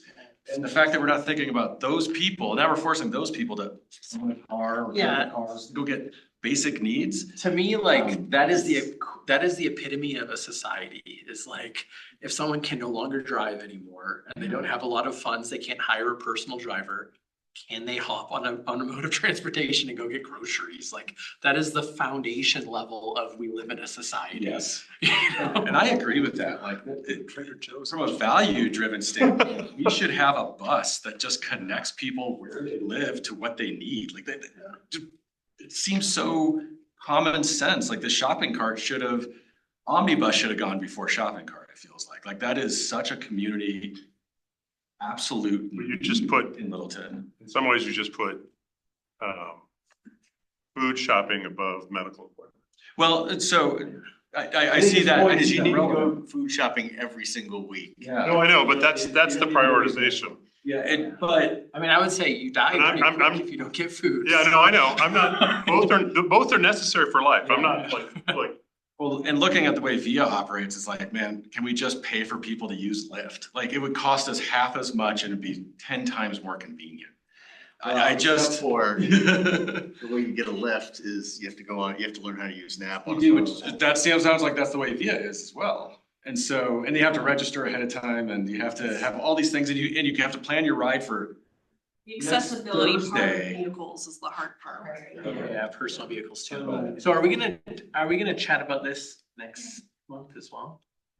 We are running late, so we probably do need to look at, move on. I think. Sorry, don't get it. So great thought. I mean, the thing we need to have a conversation about, not today, is how do we pay for that? Well, it is not a zero cost or even. I like the idea of a spaghetti dinner fundraiser. That's a lot of spaghetti. Or a Littleton 10K, you know? Yeah. Transit to such a high priority of our conversations. It should be going over multiple meetings. Well, this is where we've had, why we had the conversation with the folks in Lone Tree, what they've been doing. Is we've all talked about this idea that we don't feel like RTD is a reliable partner for us in transit. And so, although they're funding what's going on in RTD. I know. So Well, let's they're get funding some of what's going those on in Lone funds Tree, from- and so could we get some of that RTD study? There is a grant program for that, and might have a short update on our work in the sub-region to identify some A opportunities. regional transportation, sub-regional transportation. Could we Yeah. schedule those updates for the next meeting so we can actually have a proper time to discuss them? Yeah, I was gonna say, let's chat, because I think there's some more, like, to paint the whole picture around what we in the industry call human service transportation, right? Of what other private entities are available, what other grant programs are out there, what are the existing projects we're doing and conversations we're having with RTD, I think would be a good update for you all. What I think would be a valuable part of that is I think Dr. Cog has it, the demographics, because we're an aging community. And so trying to think through how much of our aging community is going to be able to afford their own transportation and how much of our aging community is not going to be able to afford their own transportation should be a component of that conversation.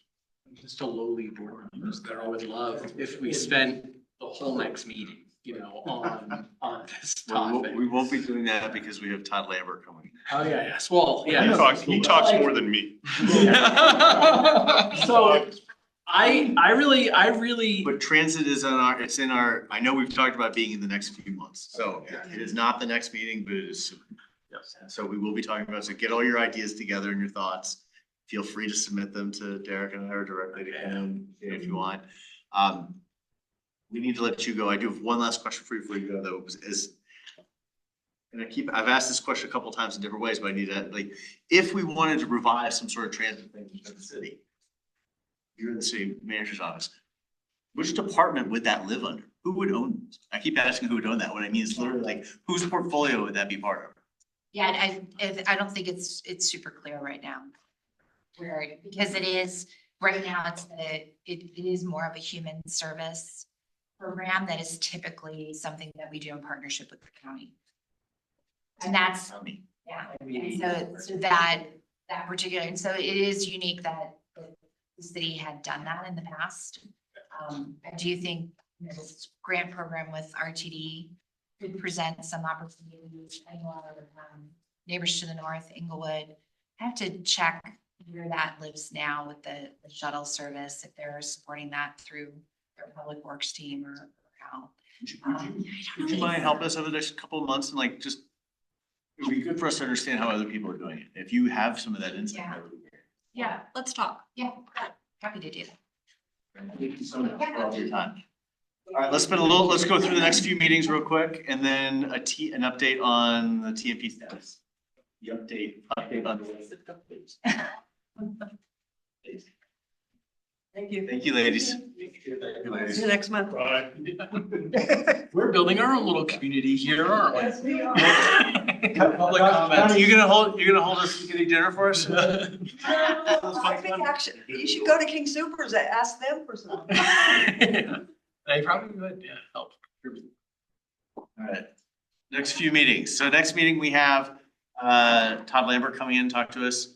We'd planned to talk about the Littleton Boulevard sub-area plan. Yeah, we need to follow up with the project managers and community development to see where that status is at. So that one's a little bit tentative, but that's what we had on it. And then the next thing that we'd put on there was, and this has been one of my little projects, with the pilot projects. I know there's a lot of feedback. People hate the way they look. It doesn't, well, all this, where to come from. And one of the things we talked about with the pilot projects is like the whole idea of doing it this way is that we would review the data and then we would tweak it. It would be temporary. So the question is like, so now like, what is the feedback loop? What are we doing? What are we changing? How's that working? So we're gonna spend a little bit of time talking about that. That's excellent. This is a good agenda. And then. Wow. Thank you. Trash it all for transit. And then we are gonna talk a little bit about 2026. What do we wanna get on the agenda for 2026, which That's good. should be transit. All right, December real quick. Oh, and real quick on the date. So the fourth Thursday is the 27th. No one will be here. So it is the 20th. Same thing in December. It's been moved to the third Thursday. Unless you're hire your in-laws, and then we could try to have a little meeting. You can tell them. Yeah, you can just schedule the meeting somewhere else.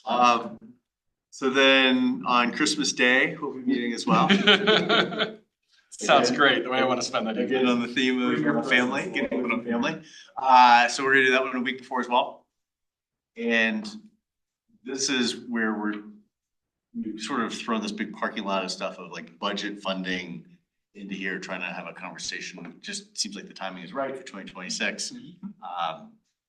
About how are we, all the ideas we've started pulling together around how do we pay for things, where are the budgets, how do we pay for the circulator, that kind of stuff. Do a little bit end of year wrap and then finish up our planning for 2026 planning. Our planning for planning. Getting late. January, we talked about tentatively throwing on there things like getting a more solid update on the TMP contract. Hopefully it'll either be done or well on its way at that point. Yeah. And then we have February. Yeah, we've tentatively put it out there that we are gonna meet with community development, trying to figure out handily what they do, but also like how do we fit in and how do what they do fit into transportation. And then February, we had thrown transit in there. Could it make sense? Oh, I see the regional BRT partnership there, but could it make sense to try to get a representative of RTD to come. We can definitely try. I think like, or a board member, you know, or something like that, to say, we want to chat with you all and like, please come and, you know, we can invite the community and broadcast it so that Littleton can come too. You know. Yes, and so November 17th, I believe, one of our board members will be speaking at East Community Center. It's an open event, anybody can attend. Town hall, yeah. RTD town hall for their board members. Yes, it is the 17th, yeah. For In the districts, evening? yes, in the evening from 6 to 7:30 at East Community Center for districts D and H, which we're in. So that'd be a good opportunity. One of us will be there from transportation staff, and you guys can also attend, and you know, that might be an opportunity to corner them in public so they have. Yes, I love it. So is it gonna be like a one-way presentation or are they doing like a town hall? I can forward the email. I don't remember off the top of my head. There were some details, but Is that a time? yeah, 6 to 7:30 at East Community Center. So that's what we got is the agenda going forward for the next few months. That's really good. Do you approve? I'm just, Pam and I have very little overlap and we're so overlapped on this. I want to drive this. Stars are aligned, huh? Stars are aligned. All right, we need to let these guys go home. So we get an update on the team. Yeah, a couple of sentences. So we spent, all of the summer, you guys obviously were involved with reviewing the existing TMP and kind of providing us guidance. In August and early September, we kind of took that, came up with an initial draft of the scope that we took out to the city manager's office, community development, communications, said, hey, give us feedback. What do you think? So we had probably a dozen meetings. At the end of the summer to communicate both of those departments fully, as well as individuals in those departments to get feedback. And then we've also, there's a new project management process that we're going through. And so the TMP has been identified as a project that will be one of the first ones to go through that project management process. So we've been getting feedback from the people who run that as well. We started compiling all those comments and revising that scope this week. And so our plan is to do that over the next couple of weeks, go back out to those departments for the final thumbs up in early to mid-November, and then proceed from there. So once we get the thumb up on both the statement of work, as well as what level of commitment we'll need from other departments, then we'll kind of advance to the next stage of rounding out the solicitation process. And there's some questions on what that looks like right now. Typically, we've done a one step, for lack of a better phrase, solicitation process where we send out one solicitation, we receive submittals, do interviews if it's necessary, and then pick a consultant. This time we're thinking about maybe doing a two-step process because of the importance of the project and also the size. And first look at qualifications, pick a group of teams based on those qualifications, and then ask them to, okay, you're qualified, now show us like how you would approach this project, and then do another round of evaluation, which is a lot, but we also want to make the right decision on something so critical. So that's where we're at. So we're a little bit behind the schedule we had anticipated earlier in the year, but feel like this is the right path forward to make sure that we get it right. Where does that put us timing wise? As far as getting it out? As far as like, when would shovels come out and start digging ground at that point? Like, well, it's just a plan, so never. Like when does that, when would the consultant be in their seat ready to start? Yeah, so we still would like to shoot for end of the year. It gets hard with holidays to put out a solicitation, so it may go into the very first part of the year, and then we would like to have somebody onboard kickoff Q2 is what we're thinking right now. And so this is all a little bit kind of in flux as we get feedback. If we go back to all the different departments and they say, hey, thanks for taking our comments, but you totally missed the mark, then we would need to kind of redo that process. So a little bit squishy, but shooting for a Q2 kickoff. And there's some other contingencies that we have to think about. One being workload, making sure that we have kind of passed off some of our other projects so that we have the time to really focus on this once it starts. Mostly speaking about Shane and a lot of his projects that he's PMing. Jessica talked about some of the new positions in communications, and so trying to figure out when those are coming on board and how to align with those, particularly the engagement specialist. And the last one is, just the timeline of the process, right? And we're thinking we'll probably have to go to council, and so getting on council schedules and all that. So as Shane mentioned, like there's some kind of flexibility in the schedule right now, but we're aiming to push it forward as fast as we can at this point. And I'll add, before we go to council, one of the things we want to do is bring it to this board first and get feedback, since you guys gave us so much feedback over the summer. So you know, before we go to council, maybe a month or two before that, come to you guys, say, hey, what do you think? Give us feedback, and then from there go to council. Hopefully it's mostly like, yeah, it looks good. You know, we'll see, so. We're not opinionated, so. Yeah. So. Really a rubber stamp organization, you Yeah. It's perfect, right? All right, any questions on that? It's 8:55. I feel terrible. So Yeah, I know. So any other steps? People are actually working. I know you have a chance to your own comments if you want to hear. Oh, I don't know for any City comment. Council. So I think between now and when we meet again, there'll be an election. There'll absolutely be Will be an there'll be a election. new council because there's definitely going to be 2 new people on the council no matter what. And any change in the council changes the council. So there could be a very different council than what we have now, depending on how the election goes. Once the new people are elected, there'll be whoever the mayor is will be able to do assignments for committees. My intention to come back to this committee, but it's not my decision. So we'll see how that goes. So we should write an email. No, that's not what I was saying. That's what I'm saying that. That's not what I was saying. No. You actually come. That's never happened before. So. It's so satisfying to have the bar set so high. And we appreciate it. We appreciate that you managed to get yourself over that low. I thank you very much. Fantastic job. But I think it'll be different. You know, when Joel came on the council, that was a change, and there are definitely going to be 2 new people. It's going to be different. Anytime you take out or remove somebody from a relationship, Yeah. the dynamics change. You know, Joel's changed the dynamics, and there'll be 2 new people. It'll change. Things will change, and that's not necessarily bad. But Could be bad. It's not necessarily bad. could be bad. But my perspective is in my front yard. It could be really good. Go in my yard, and you can see my perspective. Never be It could be really good. Could be great.